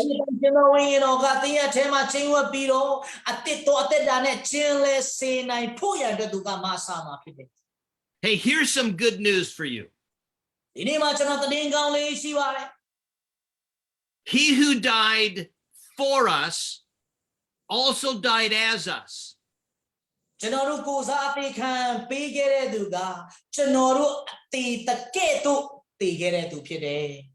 And he now lives in us that he might live his life through us in resurrection power. ယခုချိန်မှာအဲ့ဒီလူကကျွန်တော်တို့ထဲမှာအသက်ရှင်တယ်။ဘာကြောင့်လဲဆိုရင်တော့အဲ့ဒီသူ့ရဲ့ရှင်ပြန်ထမြောက်ခြင်းအသက်တာကိုကျွန်တော်တို့အားဖြင့်သူကအသက်ရှင်မှာဖြစ်တဲ့အတွက်ကြောင့် Let me say that again. ကျွန်တော်ဆက်ပြီးတော့ပြန်လည်ပြီးတော့ပြောချင်ပါ He who died for us, that's Jesus Christ, also died. He also died as us. He now lives in us, that he might live his life through us in resurrection power. ကျွန်တော်တို့ကဲတော့အသေးခံယုံတင်မကပဲနဲ့ကျွန်တော်တို့အထဲမှာသူ့ရဲ့အသက်နဲ့အသက်ရှင်တယ်။ဘာကြောင့်လဲဆိုတော့ကျွန်တော်တို့အားဖြင့်အောင်နိုင်ခြင်းအသက်တာရှင်ပြန်ထမြောက်ခြင်းအသက်တာကိုအသက်ရှင်ဖို့ရန်အတွက်ပါ And so if we're going to live a victorious Christian life, these are some things that we need to know. ဒါကြောင့်မို့ဒီနေ့မှာကျွန်တော်တို့အောင်နိုင်သောခရိယအသက်တာကိုအသက်ရှင်ကျင့်လည်နိုင်ဖို့ရန်အတွက်ဒီအရာတွေကိုကျွန်တော်တို့ကနားလည်ဖို့လိုတာဖြစ်တယ် You need to know that you have been identified with Christ in his death. ဒီအမေရာကသင်ဟာဆိုရင်တော့ခရစ်တော်နဲ့တူတည်ခြင်းမှာထပ်တူထပ်မြဖြစ်ခဲ့ပြီ And as a result, that old Adamic nature died and sin lost its power over you. ရလကတော့ဗာလဲဆိုရင်တော့ဒီအာရန်ထိုင်ကနေရတဲ့ကျွန်တော်တို့တဘောတဘာဝအပြစ်လူဟောင်းကြီးဟာဆိုရင်တော့တည်သွားပြီဒါကြောင့်မလို့တင့်အပေါ်မှာအပြစ်ကတင့်ကိုအာဏာမရှိတော့ဘူး And you were identified in his burial, and your sin-stained past has been washed away and been forgotten. ထို့ပြင်တင်ဟာဆိုရင်ခရစ်တော်နဲ့တူတကြိုချင်းမှာထပ်တူထပ်မြတ်ဖြစ်ပါတယ်ဒါကြောင့်မလို့အတိတ်ကအပြစ်တွေကဘုရားသခင်ကအကုန်လုံးကိုခရစ်တော်နဲ့အတူတကြိုလိုက်ပြီးဖြစ်တဲ့အတွက်ကြောင့်တင်ဟာခွင့်လွှတ်ခြင်းကိုခံပြီးအပြစ်စီးကြောခြင်းကိုခံပြီးတယ်လို့ဖြစ်တယ် And your sin will never stand as a barrier between you and God ever again. ဒါကြောင့်မလို့တင်ရဲ့အပြစ်ကဘုရားနဲ့တင်ကြားထဲမှာဘယ်တော့မှအစီအတားစီအဟန့်အတားလုံးဝမဖြစ်နိုင်တော့ပါဘူး And then you were raised as a new creation in Christ Jesus, inhabited by the Holy Spirit, that you might live a new life in resurrection power. ထို့ပြင်တင်ဟာဆိုရင်တော့အသစ်တော်တက်တာနဲ့ပြန်လည်ပြီးတော့ဘုရားသခင်ကရှင်ပြန်ထမြောက်စေတော်သူဖြစ်ပြီးတော့တင်အထဲမှာတန်ရှင်သောဝိညာဉ်တော်ကကျင်းဝတ်တယ်ထိုမှသာလျှင်ဘုရားသခင်ရဲ့အလိုတော်တိုင်းအသစ်တော်အသက်တာ၌တင်ကကျင့်လည်နိုင်ဖို့ရန်အတွက်ပါ Now that God wants you to know. အဲ့ဒါတွေကဘုရားသခင်ကျွန်တော်တို့တင်တို့ကိုသိစေခြင်းနဲ့ရဖြစ်တယ် Now there's also something that you need to reckon or to consider to be true in this passage. ဒီနေ့မှာကျွန်တော်တို့ဖတ်သွားတဲ့အထဲမှာကျွန်တော်တို့အတွက်အင်မတန်မှအရေးကြီးတဲ့အရာကျွန်တော်တို့ထင်မှတ်ရမယ့်အရာကျွန်တော်တို့အတွက်ယူရမယ့်အရာဆိုတဲ့အချက်လေးရှိပါသေးတယ် Now listen to what Paul says in verse 11 of Romans chapter 6. ဘာရဲ့စတဲ့မှာကျွန်တော်တို့ရှင်ပေါလုပြောတဲ့အရာလေးကိုပြန်ပြီးတော့နားထောင်ကြပါစို့ He says, likewise, considering what has just been said, he says, I want you now to reckon yourself to be dead indeed to sin, but alive to God in Christ Jesus our Lord. ဘာရဲ့စတဲ့မှာထိုနည်းတူသင်တို့ဒီအပြစ်တရားနဲ့ဆိုင်သောအရာ၌ကအသေးဖြစ်သည်ဟူ၍၎င်းဘုရားသခင်နဲ့ဆိုင်သောအရာ၌ကငါတို့သခင်ယေရှုခရစ်အားဖြင့်အသက်ရှင်သည်ဟူ၍၎င်းကိုထင်မှတ်ကြလော Do you know that when Paul said reckon in this passage, he was telling us to do something? ဒီနေရာမှာရှင်ဘောလုကထင်မှတ်ကြလို့ဆိုတဲ့စကားလုံးကိုသုံးတဲ့အခါမှာကျွန်တော်တို့ဘက်ကနေလုံရမယ့်အရာလေးကိုသူကပြောနေတာ In fact, it's interesting that this is the first time in the book of Romans that we are told to do something. သိစိတ်ဝင်စားစရာကောင်းတာကယောမဩဝါဒစာတစ်ခုလုံးမှာကျွန်တော်တို့ဘက်ကနေလှုပ်ဆောင်ရမယ့်အရာနဲ့ပတ်သက်ပြီးတော့ဒီအခုပြောတဲ့ဟာလေးကပထမဦးဆုံးအချိန်ဖြစ်ပါတယ် From Romans chapter 1 and verse 1 all the way to Romans chapter 6 and verse 10 is just all information. ယောမအခန်းကြီး1အပိုင်းငယ်1ကနေအခန်းကြီး6အပိုင်းငယ်10ထိကြည့်မယ်ဆိုရင်တော့အချက်လက်တွေနဲ့သက်ဆိုင်တဲ့အရာတွေကိုပဲတွေ့နိုင်တယ် But this is the first time that we are told by Paul to do something. And what are we to do? He is saying now we need to consider, we need to reckon on the fact that we are dead, buried, and alive in Christ. ဒီအပိုင်းစတဲ့မှာထင်မှတ်ကြလို့ဆိုတဲ့အရာကဘာကိုထင်မှတ်ရမှာလဲဆိုရင်တော့ကျွန်တော်တို့ဟာခရစ်တော်နဲ့အတူသေပြီးတော့တကြိုပြီးတော့ရှင်ပြန်ထမြောက်ခဲ့ပြီးဆိုတဲ့အချက်တွေဟာအမှန်ပါပဲဆိုပြီးတော့ကျွန်တော်တို့အတွက်ယူရမယ်ထင်မှတ်ရမယ်လုပ်ရမယ်ဆိုတဲ့အရာကိုပြောတာဖြစ်တယ် And the word reckon means to count on something as being true. ကျွန်တော်တို့ဒီနော်မြန်မာလိုဆိုရင်ထင်မှတ်ကြပါဆိုတဲ့အဓိပ္ပာယ်လေးက reckon ဆိုတဲ့အရာကဒီအရာကမှန်ပါတယ်ဆိုပြီးတော့ကျွန်တော်တို့ဘက်ကနေလက်ခံခြင်းဆိုတဲ့အဓိပ္ပာယ်ဖြစ် What do we need to consider as truth? ကျွန်တော်တို့ကနော်ဘယ်အရာကိုကျွန်တော်တို့ကမှန်ပါတယ်လို့ဒါဆိုရင်လက်ခံရမလဲ We are to consider as true that we are dead to sin's power. We are delivered from our sinful past, and we are raised as new creations in Christ Jesus. ဘယ်အရာတွေကိုကျွန်တော်တို့ကမှန်တယ်လို့ကျွန်တော်တို့လက်ခံရမလဲဆိုရင်တော့ကျွန်တော်တို့ဟာခရစ်တော်နဲ့တူအသေးခံပြီးပြီဒါကြောင့်မလို့အပြစ်ကကျွန်တော်တို့ပေါ်မှာအာဏာမရှိတော့ဘူးကျွန်တော်တို့ဟာကျွန်တော်ခရစ်တော်နဲ့ဆိုတကြိုချင်းကိုခံပြီးတဲ့အတွက်ကြောင့်ကျွန်တော်တို့အတိတ်ကအပြစ်တွေကခွင့်လွှတ်ခြင်းကိုခံပြီးတော့အခုချိန်မှာကျွန်တော်တို့ကအသစ်တော်ရှင်ပြန်ထမြောက်ခြင်းနဲ့ခရစ်တော်၌အသစ်တော်အသက်တာနဲ့ရှင်ပြန်ထမြောက်တော်သူတွေဖြစ်တဲ့ဆိုတဲ့အရာတွေကကျွန်တော်အတွက်မှန်တယ်လို့လက်ခံရမှာဖြစ် Now, here's how we consider those things to be true in our life. I'll give you an illustration. ဒီနေ့မှာအဲ့ဒီအရာတွေကကျွန်တော်တို့အတွက်ဖြစ်ပါတယ်လို့ထင်မှတ်တယ်ဆိုတဲ့အရာနဲ့ပတ်သက်ပြီးတော့ဥပမာလေးကျွန်တော်ပေးပြီးတော့အားလုံးကိုရှင်းအောင်ကျွန်တော်ပြောချင်တယ် Let's say, for example, a very wealthy man comes to you and he says, I want to give to you $1 billion US dollars. ကဲဆိုပါဆိုအရင်ကိုချမ်းသာတဲ့ပုဂ္ဂိုလ်တယောက်ကတင်းစီမှလာပြီးတော့တင်းကို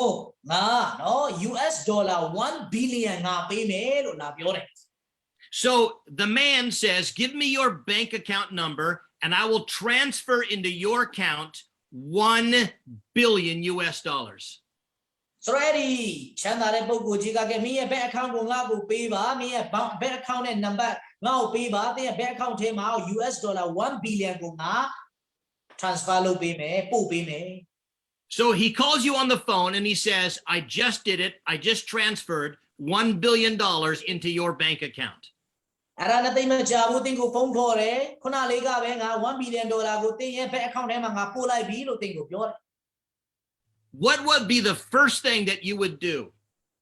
အဲ့လိုနဲ့တင်းကိုပြောတယ်ဆိုတော့ပထမဆုံးအနေနဲ့တင်းဘာလုပ်မလဲ Well, probably you would all shout for excitement and say, hallelujah, praise the Lord. အဖြစ်နိုင်တာကတော့ချက်ချင်းပဲ hallelujah praise the lord လို့တင်းထအော်တာလည်းဖြစ်နိုင်တယ် But here's what we would need to do. ဒါပေမဲ့ဒီနေရာမှာကျွန်တော်တို့အနေနဲ့လုပ်ကိုလုပ်ရမယ့်အရာလိုအပ်တဲ့အရာတော့ရှိနေပါ We would have to call the bank and ask the bank, is there $1 billion in my bank account? ကျွန်တော်တို့ကဘဏ်ကိုဖုန်းခေါ်ရမယ်ပြီးလို့ရှိရင်ဘဏ်မှာရှိတဲ့အဲ့ဒီဝန်ထမ်းကိုမေးရမယ်ကျွန်တော်ဘဏ် account ထဲမှာတကယ်ပဲ$1 billion ရောက်နေပါသလားလို့ကျွန်တော်မေးကိုမေးရမယ် And when the bank would respond and say to you, yes, there's $1 billion in your bank account, once you know that that money is there, now you can reckon that to be true. ဆိုတော့အဲ့ဒီမှာဝန်ထမ်းကဟုတ်ကဲ့ပါဘဏ် account ထဲမှာ$1 billion ရှိပါတယ်လို့တင်းကိုပြောတယ်ဆိုရင်တော့အခုချိန်မှာတင်းတိသွားပြီဆိုတော့အဲ့ဒီအရာကမှန်တယ်လို့တင်းကလက်ခံရမယ်ထင်မှတ်ရတော့ How do you reckon that to be true? The answer is now you can go on a shopping spree, but you can't spend the money until you know the money's there. တင်ကတကယ်ထင်မှတ်ပြီးတင်ကတကယ်လက်ခံပြီးဆိုတာကိုဘယ်လိုသက်သေပြမလဲအခုချိန်မှာတင်ကနော် shopping ကိုသွားပြီးတော့ပစ္စည်းတွေကိုစဝယ်လို့ရပါဘူးဘာဖြစ်လို့လဲတင်က bank account ထဲမှာပတ်စံရှိတယ်ဆိုတာတင်သိနေပြီလေ You see, reckoning is counting on the fact that that money is in my account and it's there for me to spend. ကျွန်တော်ထင်မှတ်ခြင်းဆိုတဲ့အရာကနော်တကယ်ပဲဒီအရာကငါ့အတွက်ရှိနေတယ်အဲ့ဒီပတ်စံတွေကငါ့အတွက်ရှိနေတယ်ဆိုတာကိုသိပြီးတော့အဲ့ဒီအရာကိုလက်ခံခြင်းကိုပြောတာဖြစ်တယ် And the same is true with us. You see, the fact is we are dead to sin. We are buried with Christ. We are raised as new creations. ဘုန်းကြီးတို့၎င်းပဲကျွန်တော်တို့ဟာဆိုရင်လုံးဝငင်းလို့မရတဲ့မှန်ကန်တဲ့အချက်ကကျွန်တော်တို့ဟာဆိုတော့ခရစ်တော်နဲ့အတူအပြစ်တရားကျွန်တော်တို့ရဲ့လူဟောင်းကြီးကအသေးခံပြီးကျွန်တော်တို့ရဲ့ဒီလူဟောင်းကြီးကအပြစ်တရားကတကြိုချင်းကိုခံပြီးတော့ခရစ်တော်နဲ့အတူအသစ်တော်သက်တာနဲ့ရှင်ပြန်ထမြောက်ပြီးတဲ့လူဖြစ်တယ်ဆိုတဲ့အရာကငင်းလို့မရတဲ့အချက် And now we need to count on those facts as being true. ဆိုတော့ကျွန်တော်တို့ဖက်ကနေအဲ့ဒီအချက်တွေကတကယ်ပဲကျွန်တော်တို့မှန်ပါတယ်ဆိုပြီးတော့ကျွန်တော်တို့ကလက်ခံရတော့မယ်ချင့်မှတ်ရတော့မယ် You see, when the flesh comes knocking upon the door of your life, tempting you to sin, ဇာတိပဂတိကတည်းရဲ့နှလုံးသားမှာတကားခေါက်ပြီးတော့တင့်ကိုအပြစ်သွေးဆောင်ပြီးတော့အပြစ်လုပ်ဖို့ရန်အတွက်အမျိုးမျိုးနဲ့လာဖျားယောင်းတဲ့အချိန်ရောက်လာတဲ့အခါမှာ you see, we need to reckon on the fact that I am dead to sin. ကျွန်တော်တို့ကအိုးငါဟာပြစ်၌တည်ပြီးသွားပြီဆိုတဲ့အချက်ကိုကျွန်တော်တို့ကထင်မှတ်ဖို့လိုအပ်ပြီ And so we need to say, no, this is an illegitimate attempt that sin is making to bring me once again under its control.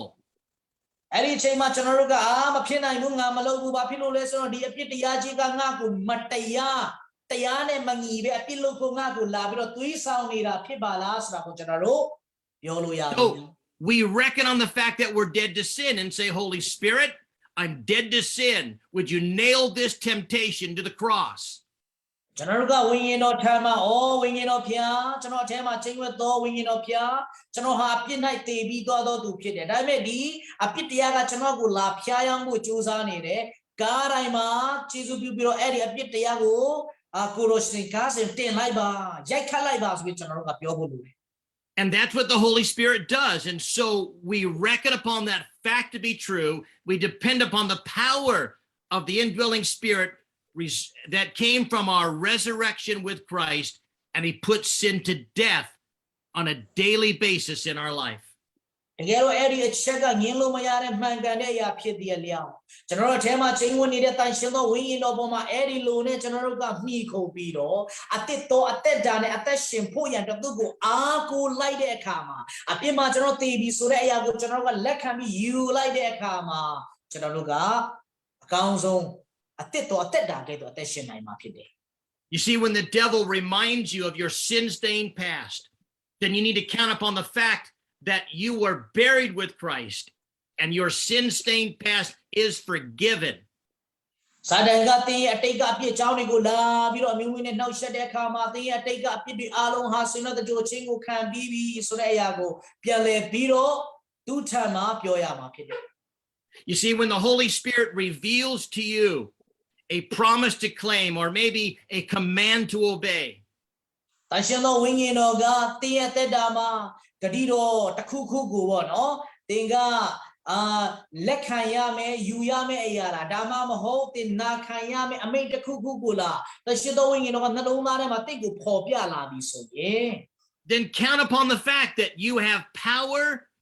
of the Spirit due to your resurrection in Christ to do what the Spirit is asking you to do. အဲ့ဒီအချိန်မှာသင်ကဝိညာဉ်တော်ဖျားထံမှာလုံဆောင်နိုင်ဖို့ရန်အတွက်တကူကိုတောင်းလိုက်ပါအဲ့လိုတောင်းတဲ့အခါမှာဝိညာဉ်တော်ဖျားကသင်ကိုတောင်းဆိုတဲ့အရာကိုသင်ကလုံဆောင်နိုင်မှာဖြစ်တယ်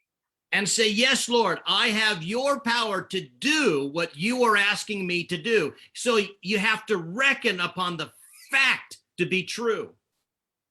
သင်ကအဲ့ဒါနဲ့နော်ကျွန်တော်ဟာဝိညာဉ်တော်ဖျားရဲ့လုံဆောင်ခြင်းနဲ့လှုပ်ဆောင်ခိုင်းတဲ့အရာကိုလှုပ်ဆောင်ဖို့ရန်အတွက်ကျွန်တော်မှာတကူရှိပြီဆိုပြီးတော့သင်ကခြေလှမ်းလို့ရတယ်။ဘာဖြစ်လို့လဲဆိုရင်တော့သင်ဟာအသက်တော်အသက်တာ၌ကျင်လည်တော်သူဖြစ်နေပြီဆိုတဲ့မှန်ကန်တဲ့အချက်ကိုသင်ကလက်ခံပြီးတော့ထင်မှတ်ပြီးတော့လှုပ်ဆောင်တဲ့အတွက်ဖြစ်တယ်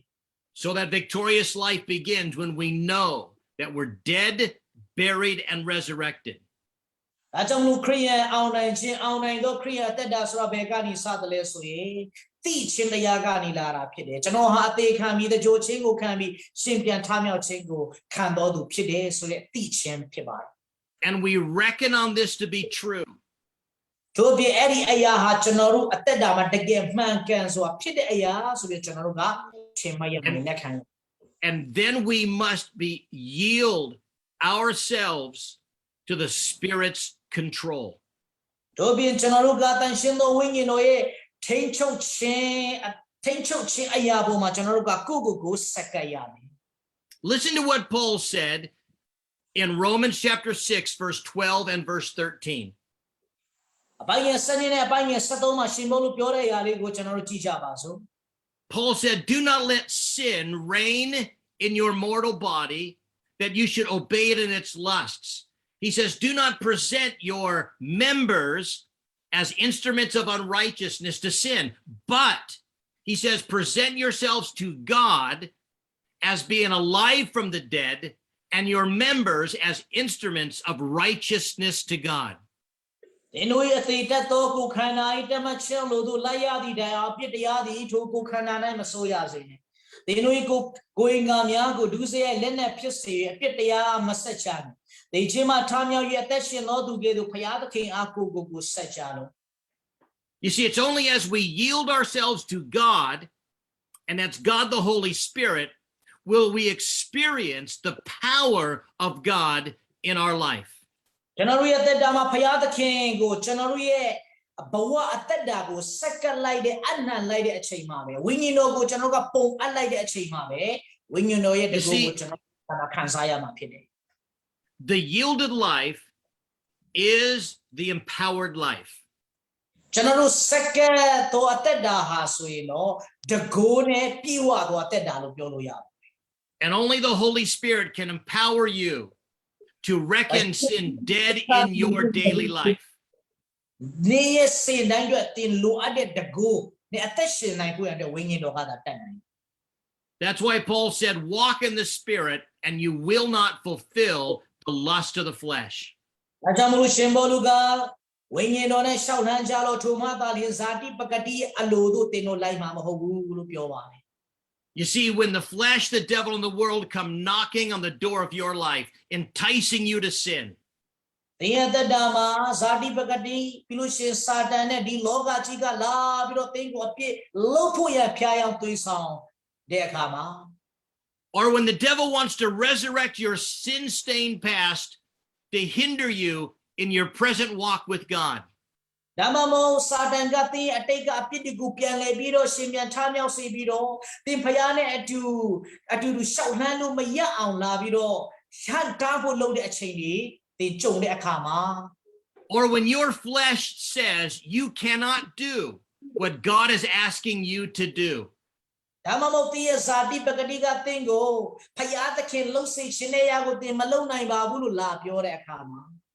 Then you need to yield yourself to that indwelling Holy Spirit and kick those temptations and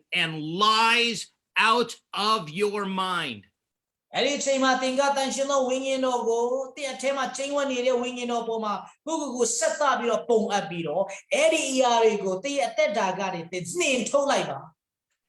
I remember reading a story about an old preacher who one day was preaching in a country church. ကျွန်တော်မှမြင်သေးပါတယ်ပုံပြင်တစ်ခုထဲမှာအဖိုးကြီးတယောက်ကနော်ဒီ country ဆိုတဲ့ကြီးသူတို့ရဲ့ဖက်မှာရှိတဲ့ကြီးရွာအသင်းတော်တစ်ခုမှာသူတရားဟောနေတယ် He would preach in his own church on Sunday morning, and then he would drive 4 to 5 hours to this country church with just a handful of people, and there he would preach the word. He did this every Sunday. သူရဲ့အသင်းတော်မှာသူအမြဲတမ်းတရားဟောပြီးတဲ့နောက်ပိုင်းမှာနော်4နိုင်5နိုင်လောက်မောင်းရတဲ့ကြီးရွာ၄မှာသူသွားပြီးတော့အဲ့ဒီကြီးရွာအသင်းတော်လေးမှာလူအနည်းငယ်သာရှိပါတယ်အဲ့မှာသူအမြဲတမ်းတရားတော်ဟောဖြစ်တယ်အချိန်ချင်းခါသူအဲ့ဒီလူမျိုးနဲ့သူလုပ်ခဲ့ပါတယ် And one day as he was driving home after one of these evening services, he was very tired and the devil began to discourage him in his mind. တနေ့တော့သူကတရားဟောရင်းနဲ့သူပြန်လာတဲ့အခါမှာသူအယံကိုပင်ပန်းနေတယ်သူအယံကိုပင်ပန်းနေတဲ့အချိန်မှာစာတန်ကလည်းသူ့ကိုလာနှောက်ယှက်တယ်ဒါစုံစမ်းတယ်ပေါ့ The devil began to say things like this. Why are you driving so far? He says, the devil would say, you're killing yourself. And these people, they're not very interested in hearing the word of God. စာတန်ကသူ့ရဲ့အုံနောက်ထဲမှာဘလို့ဘလို့နဲ့အလုပ်လုပ်တယ်လဲဆိုတော့ဘာဖြစ်လို့မင်းကိုအယံပင်ပန်းအောင်အပင်ပန်းခံနေရတာလဲကြည်ပါကိုမင်းအယံကိုနွမ်းနေပြီဒီလူတွေကလည်းမင်းတရားဒေသနာဟောတာကိုကောင်းကောင်းအာယုံစိုက်တာလည်းမဟုတ်ဘူးလူလည်းနဲပါတယ်ဆိုတဲ့အတွေးတွေကိုစာတန်ကအမျိုးမျိုးလာစုံစမ်းနေတယ် The devil said, you know, you're wasting your time. That man that raised his hand for salvation today, he didn't really get saved. စာတန်ကသူ့အုံနောက်ထဲမှာဘလို့အလုပ်လုပ်လဲဆိုရင်တော့မင်းကတကယ်တော့အချိန်ဖြိုးနေတာပဲဒီနေ့ကယ်တင်ခြင်း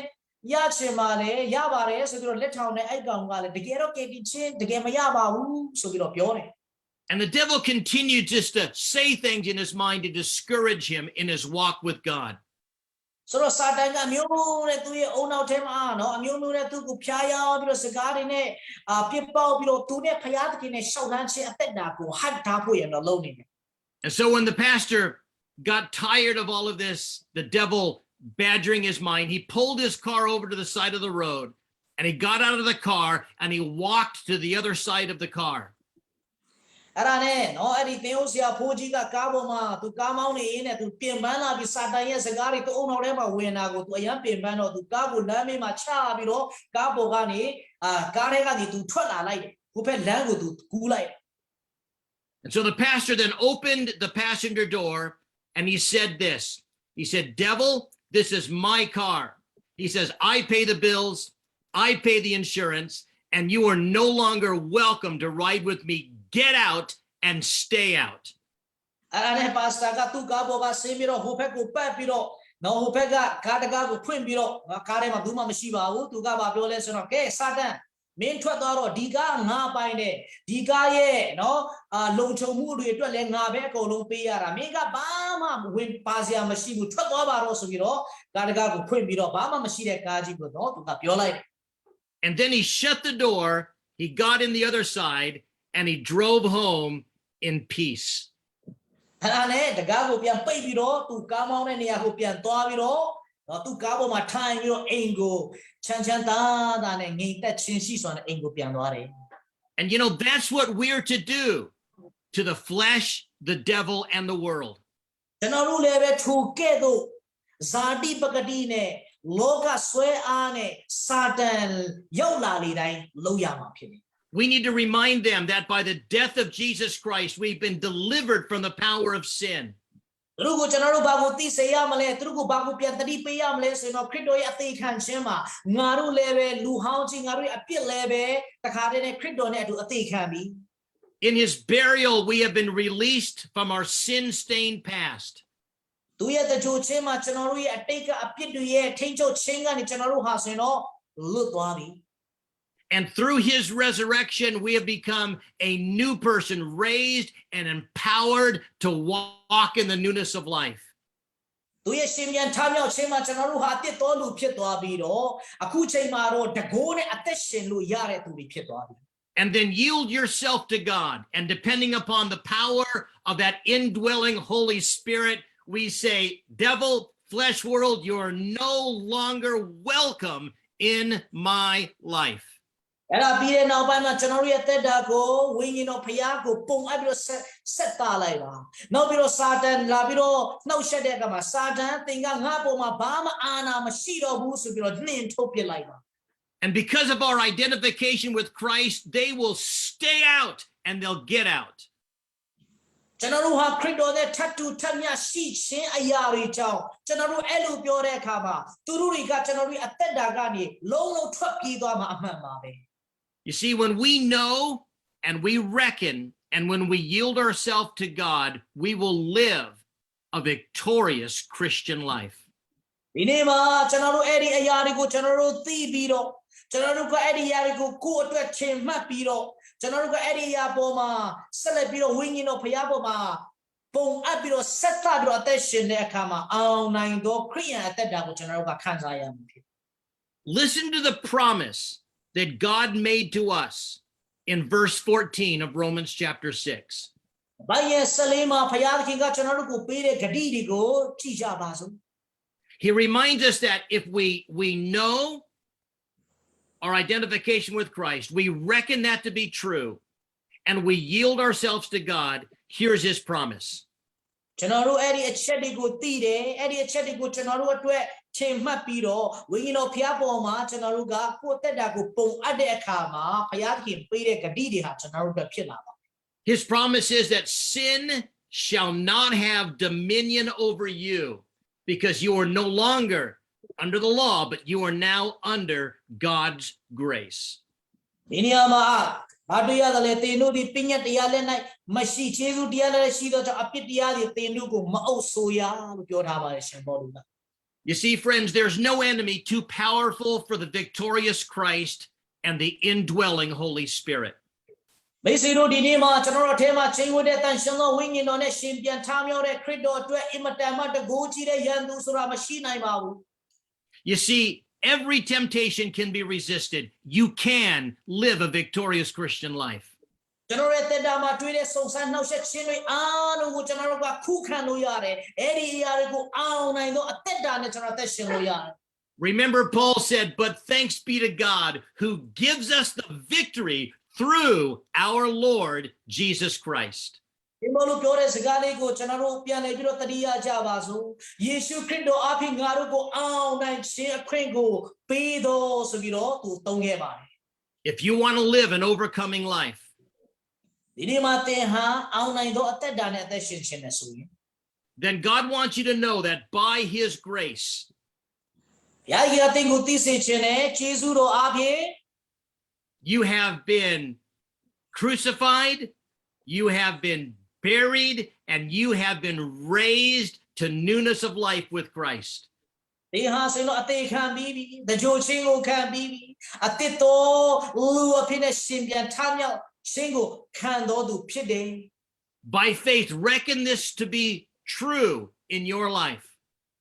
ယုံကြည်ခြင်းအဖြစ်ဒီအရာတွေကသင်ရဲ့သက်တာမှာတကယ်ဖြစ်တဲ့အရာတွေပါဆိုပြီးတော့သင်ထင်မှတ်ပြီးတော့ယူလိုက်ပါ Yield yourself to God. ဘုရားသခင်ထံမှာသင်ကိုသင်စက္ကပ်လိုက်ပါအနှံလိုက်ပါ And you will experience his power, enabling you to live a victorious, overcoming life. အဲ့ဒီလိုလုပ်တဲ့အခါမှာဘုရားရဲ့သူ့ရဲ့တကူကိုသင်ခံစားလာရပြီးတော့အောင်နိုင်သောခရစ်ယာန်အသက်တာ victorious Christian life ကိုသင်ကကြုံတွေ့ရမှာဖြစ်တယ် And may God take his word and encourage us with it today. ဒီနေ့မှာကျွန်တော်တို့ဘုရားခင်ကသူ့ရဲ့နှုတ်ကပတ်တော်ကိုယူပြီးတော့ကြားနာတဲ့လူတွေရဲ့နှလုံးသားထဲမှာခွန်အားဖြစ်ပါစေ Let's pray together. Amen. ဆုတောင်း Lord, we just want to say thank you for all that Jesus did for us on the cross. โอ้ကိုရောရှင်ပြဒီနေ့မှာလေဝါကားတိုင်းမှာခရစ်တော်လှုပ်ပေးခဲ့တဲ့အရာတွေတိုင်းတော့ယေရှုတင်ပါတယ် Lord, we thank you that on that cross you dealt with the penalty of our sin. โอ้ကိုရောရှင်လေဝါကားတိုင်းပေါ်မှာကျွန်တော်တို့ရဲ့အပြည့်အခအတွက်ကိုရောပေးဆက်ခဲ့တဲ့အတွက်ယေရှုတင် And you dealt with the power of sin. တို့ဘယ်အဲ့ဒီအပြည့်ရဲ့တကူကိုလည်းကျွန်တော်တို့အတွက်ကိုရောရှင်အနိုင်ယူပေးခဲ့ We're thankful that our sin-stained past has been washed away. โอ้ကိုရောရှင်ကျွန်တော်တို့ယေရှုတင်ပါတယ်ဘာကြောင့်လဲဆိုတော့ကျွန်တော်တို့ရဲ့အတိတ်ကအပြည့်အစိတ်တွေအားလုံးဟာဆိုရင်တော့ကိုရောရှင်စီချိုပေးခဲ့ And we've been raised to walk in the newness of life with Christ. โอ้ကိုရောရှင်ကျွန်တော်တို့ဟာခရစ်တော်နဲ့အတူအသက်တာနဲ့ကျင့်လည်နိုင်ဖို့ရန်အတွက်ကိုရောရှင်ထမြောက်စေခဲ့ Lord, help us to reckon this to be true. โอ้ကိုရောရှင်ဤအရာတွေဟာကျွန်တော်တို့အတွက်တကယ်အဖြစ်မှန်ထင်မှတ်နိုင်ဖို့ရန်အတွက်ကိုရောမအစပါ And to yield ourselves to you. โอ้ထို့ပြင်ကိုရောရှင်ရဲ့အပေါ်မှာကျွန်တော်တို့အသက်တာကိုဆက်သနိုင်ဖို့ကျွန်တော်တို့အနှံနိုင်ဖို့ရန်အတွက်လည်းမအစပေးပါ Lord, I pray that you'd help us to be the people that you want us to be. အော်ကိုရောရှင်ကျွန်တော်ဆုတောင်းပါတယ်ကျွန်တော်တို့ဟာကိုရောဖြစ်စေခြင်းတဲ့လူတွေဖြစ်စေတော်မူပါ And that's living in the victory of Calvary. အဲ့ဒါကကိုရောရှင်ကရဏီတောင်ကုန်းပေါ်မှာအောင်နိုင်သောအသက်တာနဲ့အသက်ရှင်ခြင်းအသက်တာဖြစ်ပါတယ် We ask these things in Jesus' name. Amen. ဒီအားလုံးကိုခရစ်တော်ရဲ့နာမဖြင့်တောင်းလျှောက်ပါ၏အာမင် Amen. God bless you guys tonight. Thank you very much. God bless you. Hallelujah. Thank you, Brother Issachar. Thank you, our preacher, and thank you, our translator. Yan Jesus de Mare. Dege go yan ayeji de no lean net. General Senza Biro Kwa Yuame Yapare. Miazo do Chini ma, General Pitia Hema. Just show net, General Yonji to Korean Emia, Jipare, so the Yama. Oh, Sari Hore Yaga, Dini Almindo Korean at that online do Korean that General Blue Teshimle, Sure. Jauya Apia Yauchinsi Dine Kwaya Biro. I didn't let to at the Dama, Shaolana Melu, Sanapu Bare, Yonji Bare. Hobby, General Piakan Lorishim, and a Penyamale, General Common Song, Tatia Yago, General Pianles, Losandoma Pupare, Romana Penya, General Go, the Pabdi in a Usang Bime Dubaro, Siavula Pupare, Piro Sasu down in it, Sia Utain Chip Pupare, ကျွန်တော်အထူးဆုတောင်းပေးမဲ့သူကတော့ဆရာယောရှုတက်ခိုင်เนาะကျွန်တော်ဖြစ်ပါတယ်ပြီးတော့ကျွန်တော်တို့choir ရှိမယ် choir တွေကနေ third year ကျောင်းသူကျောင်းသားများကနေကျွန်တော် choir ကုံတော်ချီးမွမ်းပေးမှာဖြစ်ပါတယ်ပြီးတော့အဆုံးသက်ဆုတောင်းကတော့ကျွန်တော်မင်းတုံးကဆရာပါဆန်းကနေကျွန်တော်အဆုံးသက်ဆုတောင်းပေးမှာဖြစ်ပါတယ်ဒါမနက်ဖြန်အတွက်ကျွန်တော်ကြိုတင်ကြေညာပြီးတော့ပြောထားတာဖြစ်ပါတယ်ဟုတ်ပြီဒီညမှာကျွန်တော်နောက်ဆုံးအနေနဲ့ကျွန်တော် BSD ကျောင်းသူကျောင်းသားများကနေတခြင်းတစ်ပုတ်အဆုံးသက်ဥဆောင်ပေးပြီးတဲ့နောက်ပိုင်းမှာဆရာစောကေစေး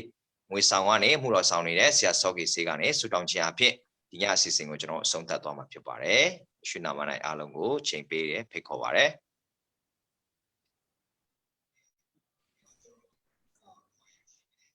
Song number 9.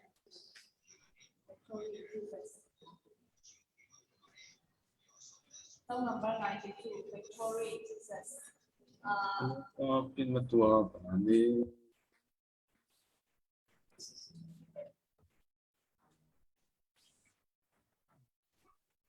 So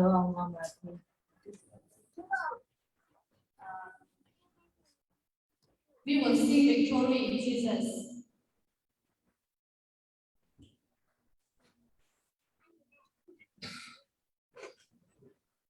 No, Pinmatua